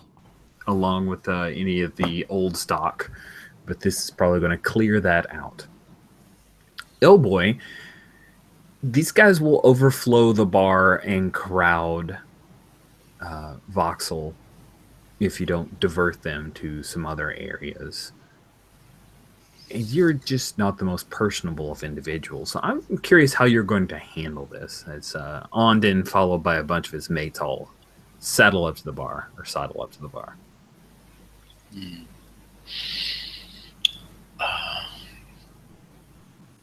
I think I first I ping Radovan to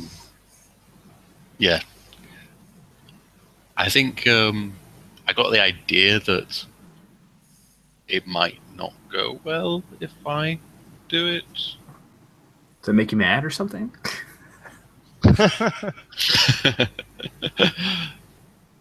I think I might angrily search the veil with my move, the Abyss Stares Back. Ooh, that sounds exciting. And my target, when you search the vast accumulated knowledge of the veil or interact with something new in an attempt to understand humanity and what your place may be in it, roll. One of the options it mentioned, one of the kind of results said something about a target. So I think I have to direct it towards someone, and it will be towards the large Ondon. armed Ogden. Okay. Yeah. Is that who you're talking about, Rich? Yes. Ondon. Yeah, Ondon. Yeah. That's who I'm aiming it at. Wow, you could generate some humanity out of this. Very cool. Yeah. And I'll roll it with a mad because I've just gotten mad. I gave that a +1 because giving it a 0 made it not stand out at all when adding in emotions. I got an 8. And Nice. I can Trying to find your special. So with your special 7 to 9, you generate 1 humanity. You can spend it 1 for 1 on the following. Choose an option from the Rise move, which is another apparatus move. You can ask any question from your special, which has a list of questions, or divulge a belief or truth about yourself or your target in order to inflict humanity harm.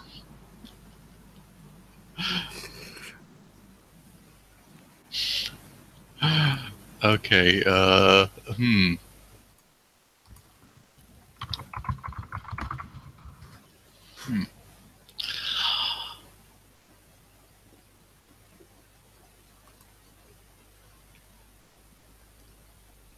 Oh, that's really hard.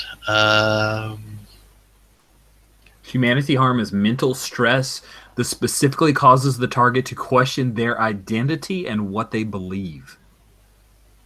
Okay.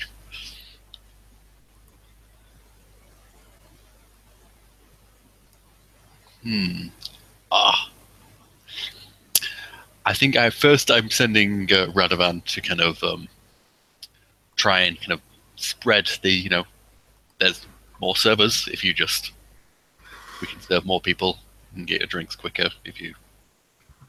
Cool. Yep. See the tables, put them in different areas or seating, no problem. Yeah. Okay. Radovan will work on that. The door, but sure. Yeah. I just now want to do that humanity harm. because Okay. the other ones are all just seem a bit mechanical.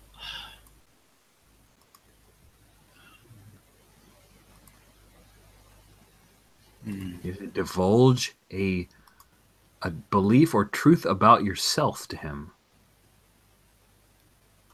Or if you have to know a truth or about him, your target, or one of his beliefs, you could do that as well.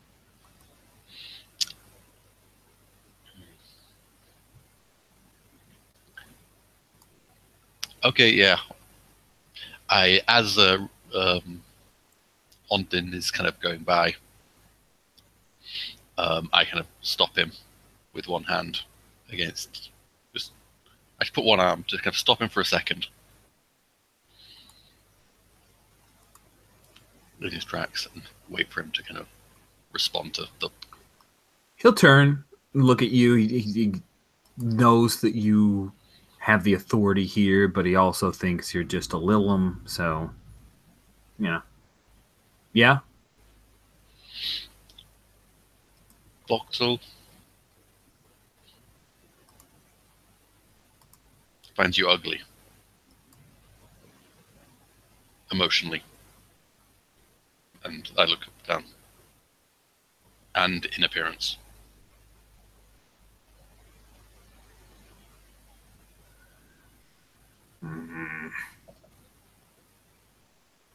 The hell do you know about that, Lilum? He seems angry at first, but then his face softens for a moment, and you see that he knows there's a ring of truth in it.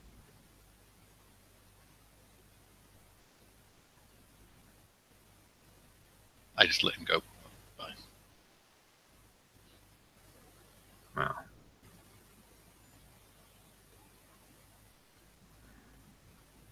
He starts to stalk off. He doesn't even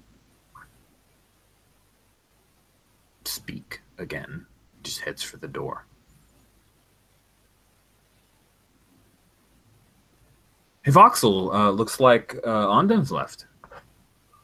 Yes, apparently. I'm sort of like I didn't hear the exchange because I'm behind the bar, but I'm sort of seeing that happen. I'm like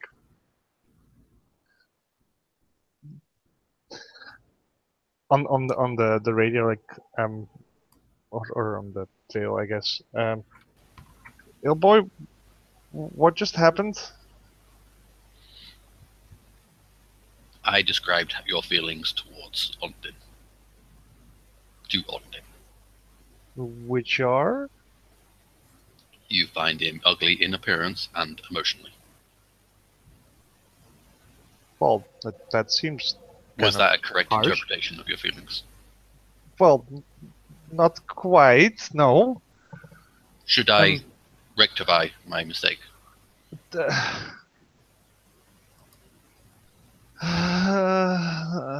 hurt. Do you find him beautiful, emotionally or physically? Well, not emotionally, and I'm not saying that he's beautiful physically. I'm saying he's not. Like, it's not like. Out of 10, how would you categorize his emotions and his appearance? Okay, boy, that's not how it works. What scale do you use? Look, that's not the point. Like, I think you hurt his feelings now. I didn't mean to hurt his feelings. Should I apologize?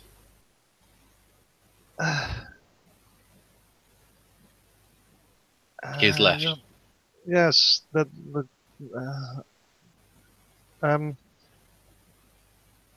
I don't know. So, Voxel, Yes. you're having this conversation with Illboy, and you're an empath. You can sense the just self-pity and loneliness roiling off of him as he opens the door and heads out into the night. Okay, yeah, no, I'll totally tell no, just get him back. There's three free drinks waiting for him, you know. I think he needs them. I kind of speed up my step to kind of reach just outside the bar, I guess. Cool. I don't know why, but I've always imagined there were like 3 layers of those concrete steps that lead up to Nirvana for some reason. So I think he's like on the second level of steps when you catch up to him. I'm leaving. Would you like your 3 free drinks? Dell, just give them to somebody else. Waves with a cybernetic hand. I kind of ping. Tell him I asked for him. Voxel asked for you. Why? Because it wasn't good enough that she had her bot do it? I believe she pities you. Oh, shit. Oh my god. It's like... I can't just chat this. Jesus Christ. Okay. Oh, it's so good. It's so good. Out of character, he asked.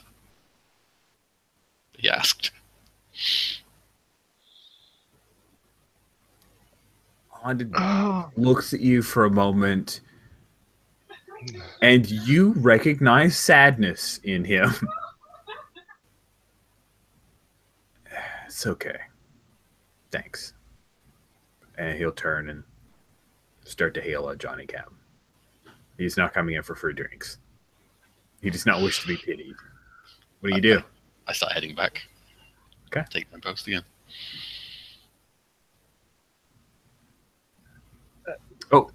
It appears that I may need to go soon. Give me just 2 minutes, guys.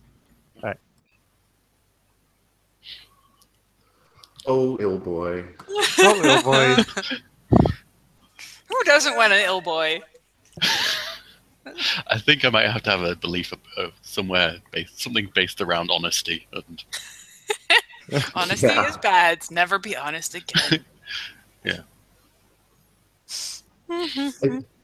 I think perhaps you might want to install that Eliza module, the expert system AI therapist from one of the early that guy test. The Turing That guy test. test. Turing, thank you. That guy test. But Dave got the point across. It's true. All I'm saying. That's true. You know, that guy. How do you feel about that?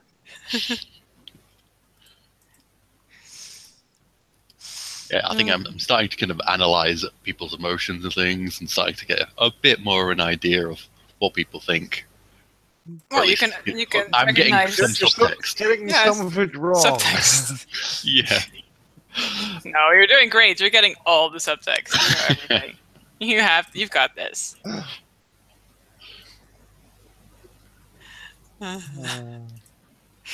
So I'm looking forward to the ill boy dating service. Oh my. We carefully examine your profile and match 2 points of compatibility. This is the list of people who think you're ugly. This is the list of people who find you acceptable.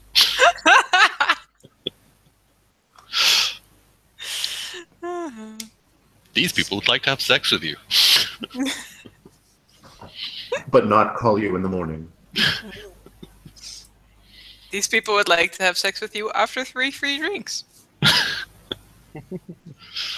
A much longer list. Yes. Well,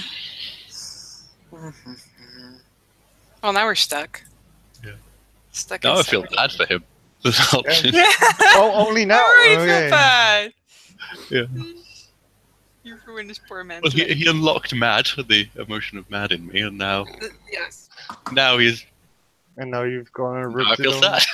Apparently, mad plus sad equals pity. Yeah. We did an entire LARP with where I played either AIs or scientists, and the robots all started with one emotion. and they had like this big checklist of emotions that they could discover, but they could also have like primary emotions and secondary emotions. So there were like if they knew joy and something else, they could figure out anticipation or something. So it was this entire pyramid of things. But they could also teach each other emotions. So like as a scientist, you start like, well, I'm going to spend today teaching this robot about joy. And then you give them like one session and then you come back and they know like 15 different emotions and they're freaking the fuck out. And there was something like, there was a, they at some point they could do like, I don't know, there was like two emotions, and if you combined them together, it was like disappointment. And at some point, like all the robots became really disappointed with the scientists, and it was like so scary. You were like, oh, you can't transfer information to each other just by touching hands. And we're like, no. And we're like, oh, must be hard. And every time we run the scenario, it just ends with the robots taking over everything, rescuing their favorite scientists from an uncertain fate, and just running off with them in the distance. It's very beautiful. Also, two of the scientists are like, they have a romance going, so inevitably the robots end up trying to like matchmake them in really weird ways, or not at all, and it's hilarious. Do you love each other? I've just learned about this emotion, love. It's just bad because the scientists just had like one night stand, and one of them is totally not into the other anymore. So, and then all these robots come like, can you explain love? Do you love Dr. Marshall? And you're like, what? No. And it's very cute. Highly recommended. We could run it online, but then you'd have to put like 12 people in a hangout, and that would not be good. What is the name of this, Lark? Ex Nihilo. You remembered.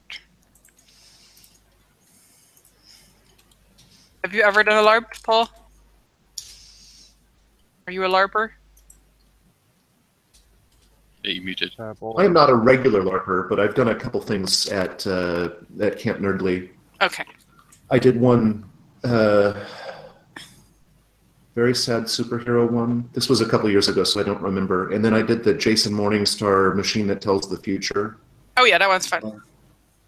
And the sad superheroes one, I think it's just called Superheroes, right?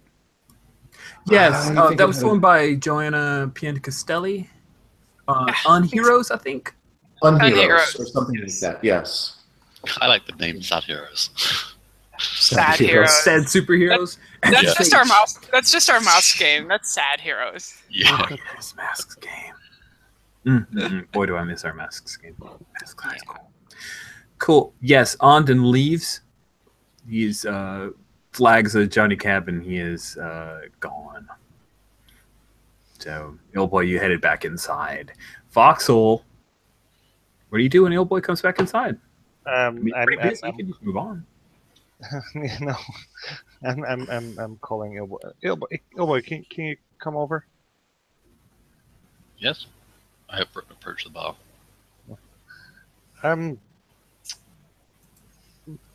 That wasn't very nice. I mean, Clarify. Well, yes, he's a bit of a he was being a bit creepy. But that doesn't mean that he looks creepy. I mean, just because he has the arm doesn't mean that he's creepy. I mean, you're not creepy. You have an arm and a head. So, and I wasn't so much looking to. I wasn't trying to it wasn't pity. I was actually trying to get him to be a better person. And maybe, I mean, social conditioning. That's a crude way to say it, but yes.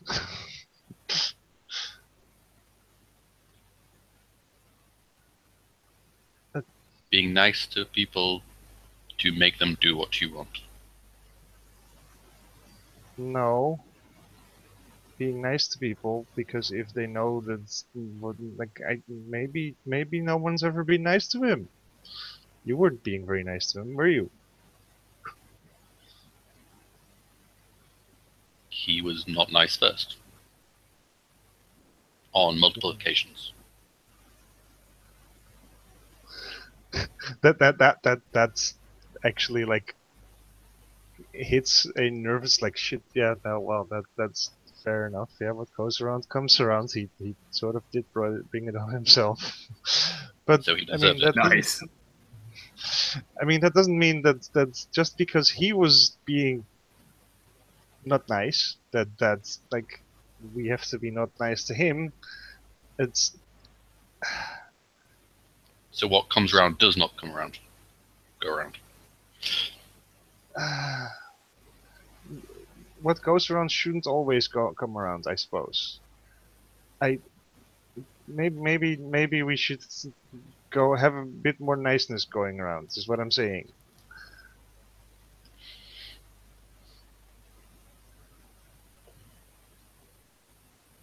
Do you understand that? Of course, without in any way impairing your abilities as a bouncer.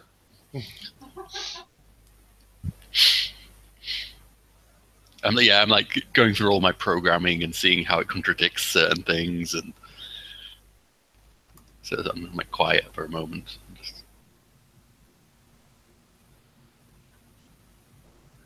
I'm going to try and probe you because I haven't done any moves yet this game, and I should really do a move. Yay, die rolling! And are we being intimate? Oh, that was super an intimate moment. Absolutely. Oh well, then there's that. Do we do that first, or? Let's do the empath moment first, and then you can do your thing. So, oh, it's cute. There's a move called Hooked on a Feeling, which I think. The empath's special move is when I share a moment of intimacy with someone. I gain +1 flow. That's my first flow. And I ask them any one question from the ease move. And I do have that move, but I mean I can ask them even if I don't have it. Let's see.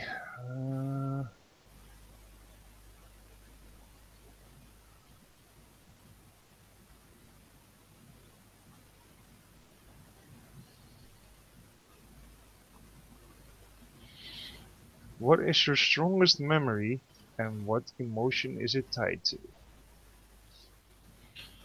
to? Sad. Because that's the only emotion I had. Or I developed from this. I believe being sent to disposal. I don't know if it's basically being dumped into like a Battle Angel Alita style pile of crap and garbage. You crawled out of it? That's awesome. Yeah. I think that might have not been exactly how I was supposed to be disposed of, but you know, through paperwork and stuff, that's what they did.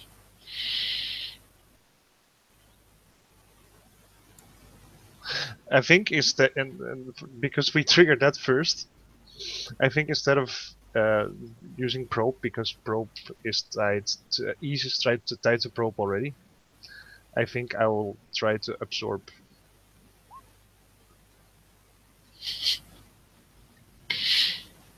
And I will try to absorb all your spikes. Because I will try to absorb your sadness. Yes. Do it. Oh, sorry. Apparatus Scared was special. the emotion that I felt. Sorry. That was Nice. tied to that. Because this is all different. New. Where? Oh, scared. I do. Right. Yes.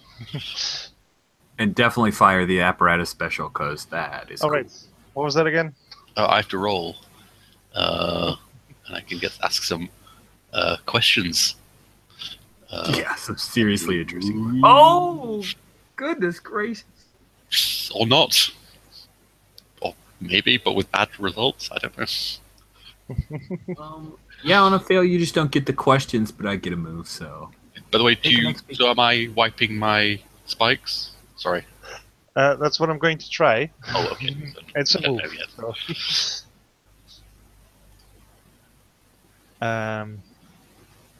So do I need to do anything for your move? No. For your special? No? Okay. I know. You get nothing back other than a mouthful of sadness.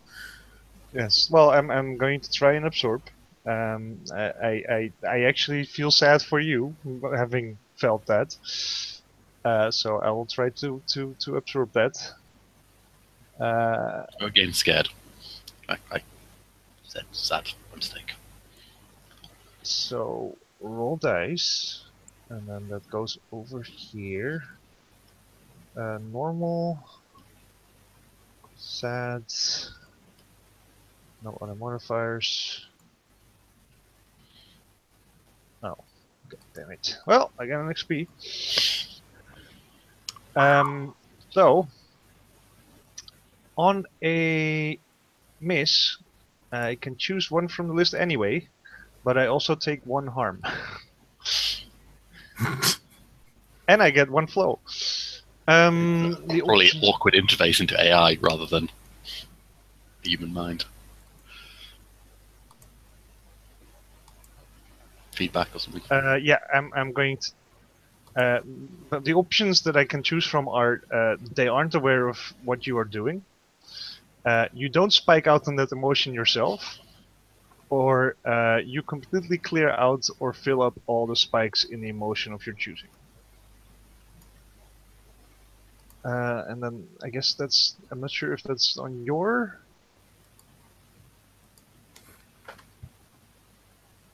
Emotion then. Let me step in and make sure that I can help. Okay. Yeah, on a miss, you will choose one of those anyway, but Yes. you take one harm. Okay. But then, I mean, the you completely clear out or fill up all the spikes in the emotion of your choosing. Is that for his emotion? His, My yes. emotion? Yes. You yes. clear out. Yeah, you're absorbing, so you Yes. clear out or fill up, which means that you can. Well, the thing is, like, it says if it's a PC, choose an emotion and absorb all their spikes. Yes. So it So, sort yeah, of just that. doubles up on that. It's weird. Anyway, yes, I let's just do that. I'm completely clearing out your Spikeless. scared spikes. But I spike on scared myself then. Yes, you do. And you are totally aware of the fact that I'm doing it. I just tilt my head.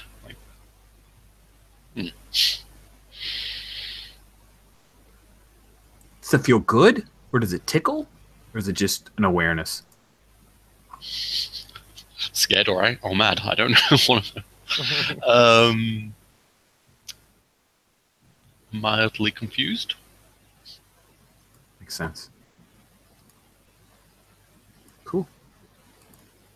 All right, we are near the end of our time, but we have a question on the board, and I do have a move that I get that I'm going to save until next session for that failed roll. And we also have I have two, because I also have one for our fine manager.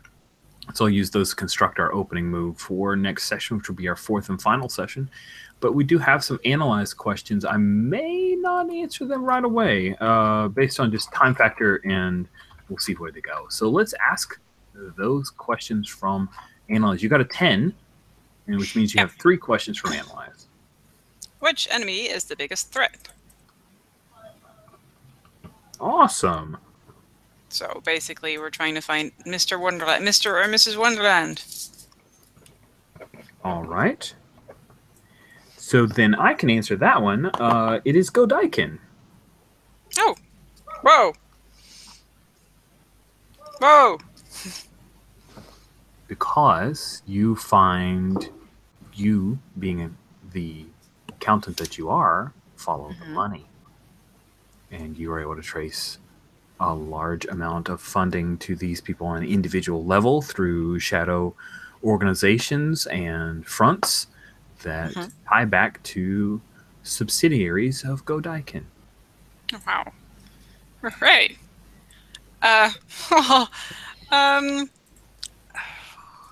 What is my enemy's true position?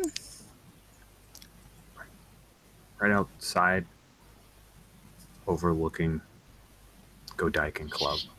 Around the corner. Yeah, around the corner. Is that Godaikin the court building, or is it a... The court building stands like right over. People can just ride the... Remember we talked about the lifts that are like rockets because they're so fast. They can ride the lift down, step out into the sun, and walk right into Godaikin Club. Okay. Good. It's going to have a pool on top.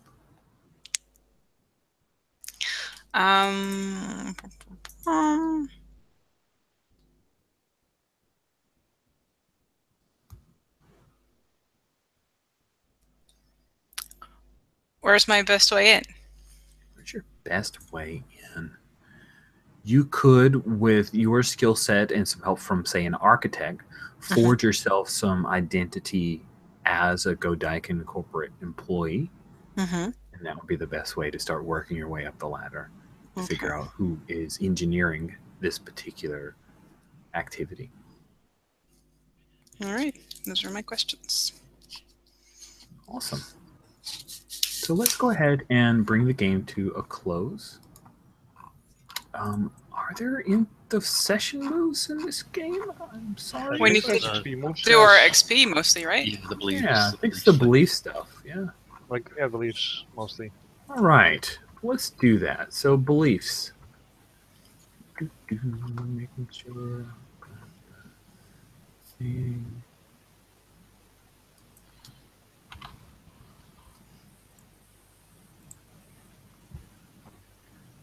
Alrighty.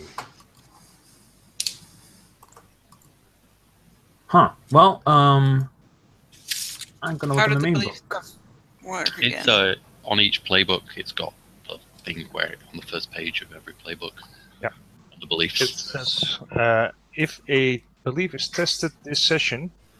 Yeah, there we go. Mark an XP. If the belief gets you into trouble, mark 2 XP. The belief is erased and resolved or changed after being tested, mark 3 XP. That is lovely. I think I'm going to... Yeah. Let's lead off with you. Me? Yeah. You were talking, so I was just going to say go. I think I have resolved, or at least it's going to be heavily changed. The respect is of importance. Don't let people step up to you. I love it. That is really such a cool bit of growth, especially when you're also buying up MAD. So yes, get 3 XP, and I look forward to the new belief. Awesome. Let's just flow over to Jan, the empath who has flow. You actually have flow in the session. I'm so proud of you. I got 1 flow. I think my belief of what goes around comes around is definitely being tested, and I think it's even I might have to change that. Okay. Because I absolutely agree with 2, and if you want to switch it, then we can go to 3 XP for that. Yeah, I think it needs to be changed, erased into like something more like what's treat others better than they treat you, or something like that. Yeah, I think that makes sense in the way Voxel reacts to the world. Yes. Cool. Jules, what about Pawn? Pawn is changing their belief that people can't be trusted. And they're changing it to Dax can be trusted. 3 XP! How nice! Note to Paul, challenge the trust that has been given to you in the next session. So yes! 3 XP. Feel free to backstab me now, and then I get 3 more XP. Cool. Yes, that's 6 XP. And last but not least, Dax. What about your belief? I think I can only really claim 1 for my pawn belief. I mean, that was tested. I tried to act on it. I didn't do the best that I could have. I like the pawn may need not suffer. I definitely think 2 XP. Do you think it got me in trouble? Yeah, that's true. It needs to get you in trouble. If you interact with it, it's only 1. It's gonna get you in trouble when Pawn sends all the information to a Black Knight contact that may not exist or may not know that they asked for it. I think the fact that pawn is now in your subconscious is going to get you in trouble. That's true. So I would. Okay, I'll take 2 then. That actually sends me over, and I get 1 extra. You can advance. So I get an advance and 1 XP to start next time. Beautiful. Yeah. Cool. So I'll figure that out. yeah. You got a week. I did a lot of failures this time. A lot of failures this time to deal with. It was fun. If you guys have a little bit of time, I'd love to quickly jog through our roses and thorns, because the guys, my visitor and my son are doing okay. They are not currently destroying things. They're not burning down the house. Crashing noises. So love to do roses and thorns because we had to cut short last week. And also would love some feedback as I'm running the Veil. Like, this is the second session of actually running the game. My thorns, I really, like Jan saying, this is the first time I've gotten flow. I think that I need to do a better job of just looking at the character, not the character archetypes and their personalities, because I feel like we're playing with that relatively well, but their mechanics, because each one of them, you guys have your own special niche. And the economies of them. Yeah, and I need to be angling harder towards those. Like, I need the dying to be dying, and I realize I'm not dying her enough. So not dying. I know. I've got illusions and or hallucinations and black knights all up in their face, but I mean Jules.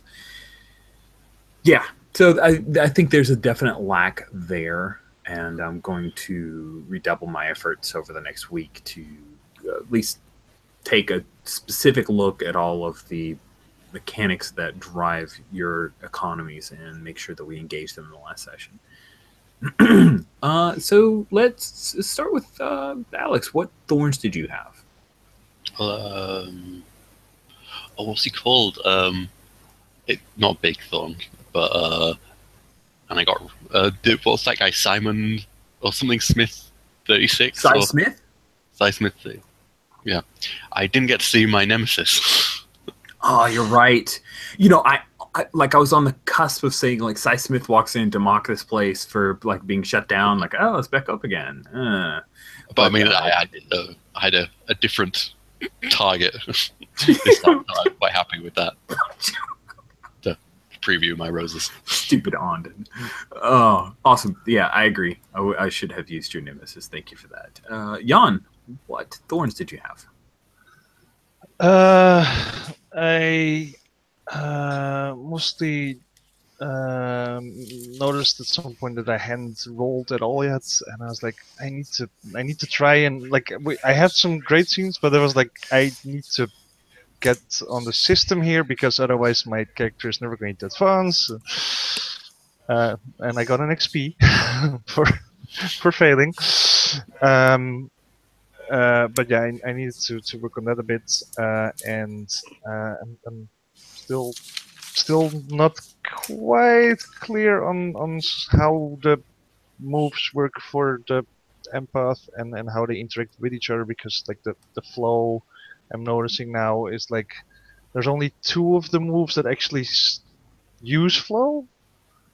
So that's sort of, and I don't have any of those moves yet, so that's a bit that's actually kind of weird that you have the default move is something that gets you flow, but if you don't take one of the other 2 moves, you can't then interact with that flow in any way. So that's a bit I think hitting the heavy bag with those moves will help us to grasp it a little better. So yeah, I'm with you on that. Can I add one more thorn, not directed at you, but sure. Direct 12 of the thorns at other people you want. Yeah. I didn't really have much interaction with Dax or what's the character called again? Vaughn. Yeah, Vaughn. Yeah, I didn't have that much interaction with them. Yeah. Well, that's because you keep Same- having same here. intimate moments with Jan all the time. Yeah, like, Because, we're in the always. bar. You guys are hiding in the back Always. room doing your thing. You guys do have a lot of intimate moments together. It's really adorable. We have the front room You're the together, front and you guys. guys have We're the the back back room guys, together. And I think it'd be nice to have a little bit of a Okay. front and back room interaction. That sounds wrong. This is all very Downton Abbey all of a sudden. upstairs, downstairs, yeah. Yeah. Good. Anything else, Jan? Thorn-wise? No, that's it. Jules, thorns. Thorn it up. This session flowed really well. Last session flowed not so well. We definitely missed Paul, I think, and also you were definitely not as bring it as you normally were. Like, we were still sort of struggling to see what we were going to do last session because there was like bar stuff, but there was no sense of urgency, or well, there was some urgency, but we were still sort of floundering. And like today, it all sort of hit back together. So that was really awesome. Good. That's not really a thorn though, but It's Well, a thorn it's for a late- the session it's a late before last thorn. one, where we didn't get to do roses and thorns. Yeah, exactly. okay. That I Let's get. get the Okay. thorn in there. I don't really have any thorns about today, Cool. except that I still feel like we're ignoring half of the system, but that's what we always God, do. I know. We Yeah, we are always do, really. There's so much system though. You could have a whole game in a Yeah, pocket there's of the a system. lot of system.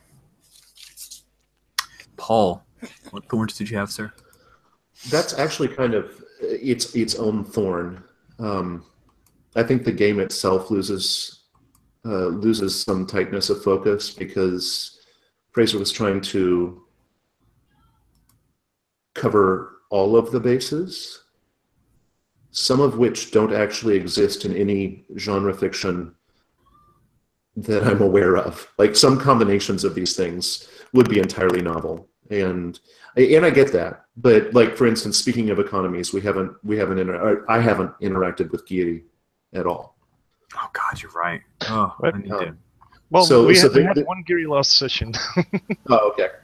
Yeah, there's just so much there that I think it's hard to manage. I agree. Okay. And with a game like with a trad game like Dungeons and Dragons or whatever, as a GM DM, you can just trust the players to say, this is how sorcery works. This is how, that sort of thing. Let them have their little chapters. But in this, you have to be aware when a move has been triggered. And so it's harder. I think you have to keep more things in your head.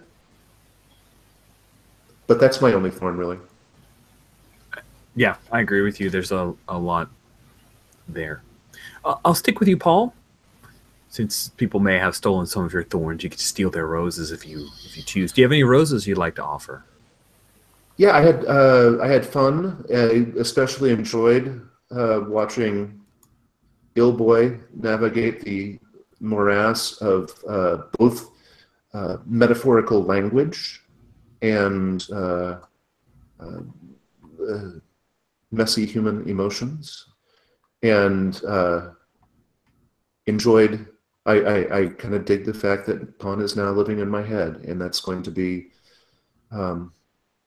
maybe not by the time we finish the game, but at some point in Dax's future, that's going to be very uncomfortable. Indeed. I hope so. I've got one session to make it uncomfortable, so I'll have to push hard. Jules, you said you had some roses you've already given out, but do you have any other roses, or you want to clarify any of that rose talk? Clarifying that rose talk. No, I felt like this session sort of came together. Like, I think now after the session, we know what we're doing, and we know how we can use this game to do the stuff that we like to do anyway. And now it's starting to work. I'm excited for next session. You did a good job, Rich, of bringing it all together. Thank you.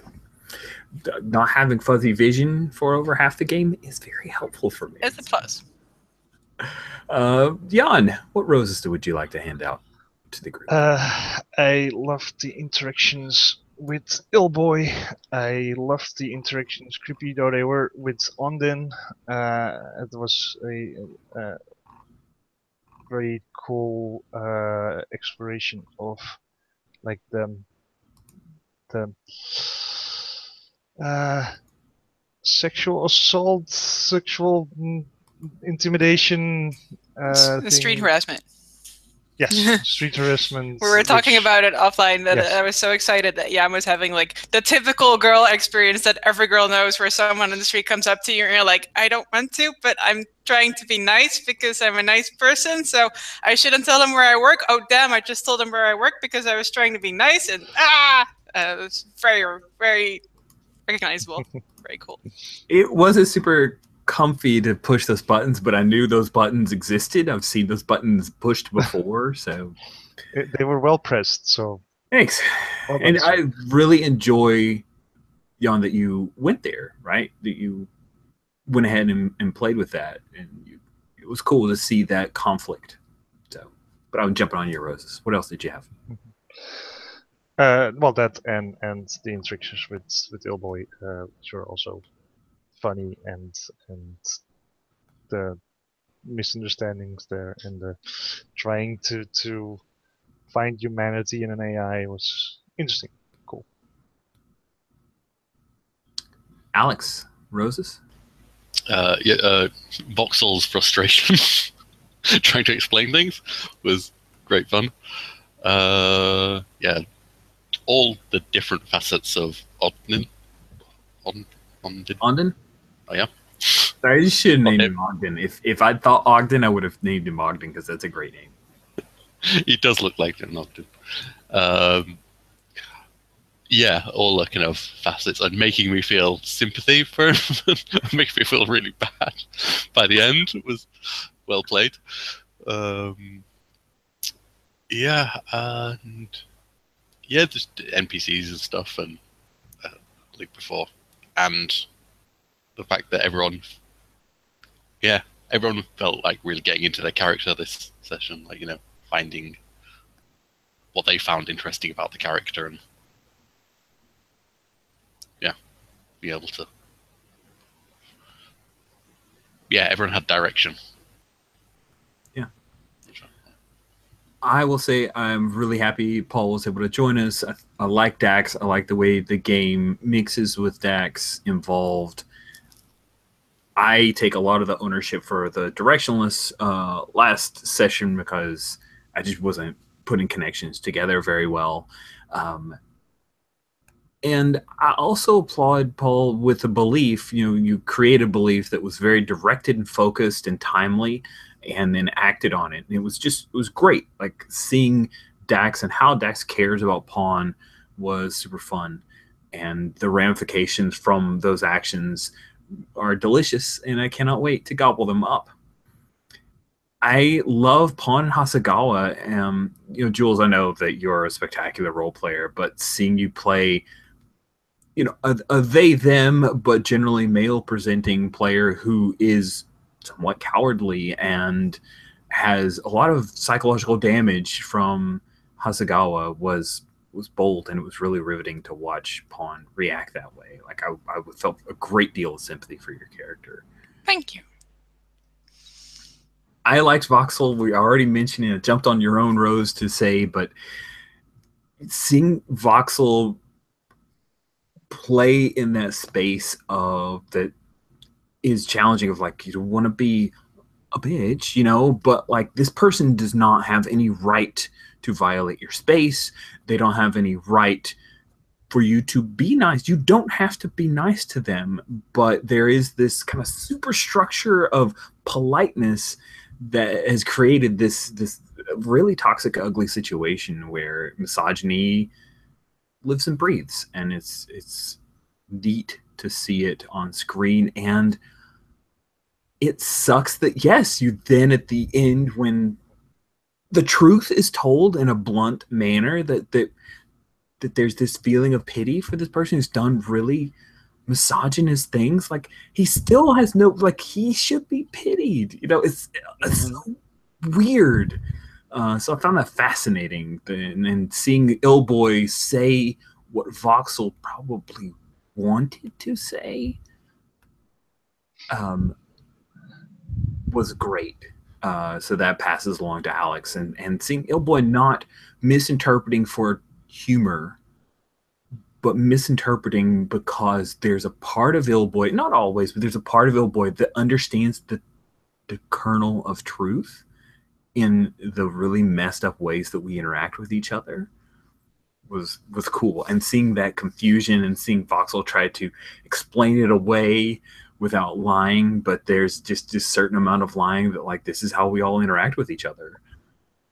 That fascinates me. And that's the kernel of the Veil that I've found the most interesting, is the weird bits of when you reach out to someone, what you give up, which I saw between Dax and Pawn, the weird bits of what we say and what we mean and why we say what we say when we don't mean it, which we saw between Voxel and Illboy. So it was super fun. I really enjoyed the session, even though I've got this game that we're playing, which is supposed to be Ghost in the Shell with giant guns shooting all over the place with huge robots and deep dives into cyberspace to topple governments that we're in a bar.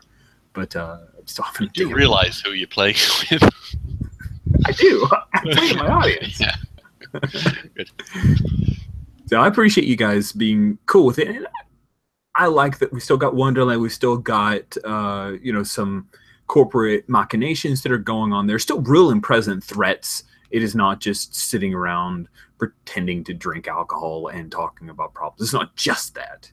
There's other stuff that's going on. So I'm having a really good time. I look forward to the 4th session, although I'm worried, like, how do we tie it all up in a session? We'll see. But cool. We will bring this to a close, and we'll see you guys in a week. Thank you all so much for playing. Thanks, guys.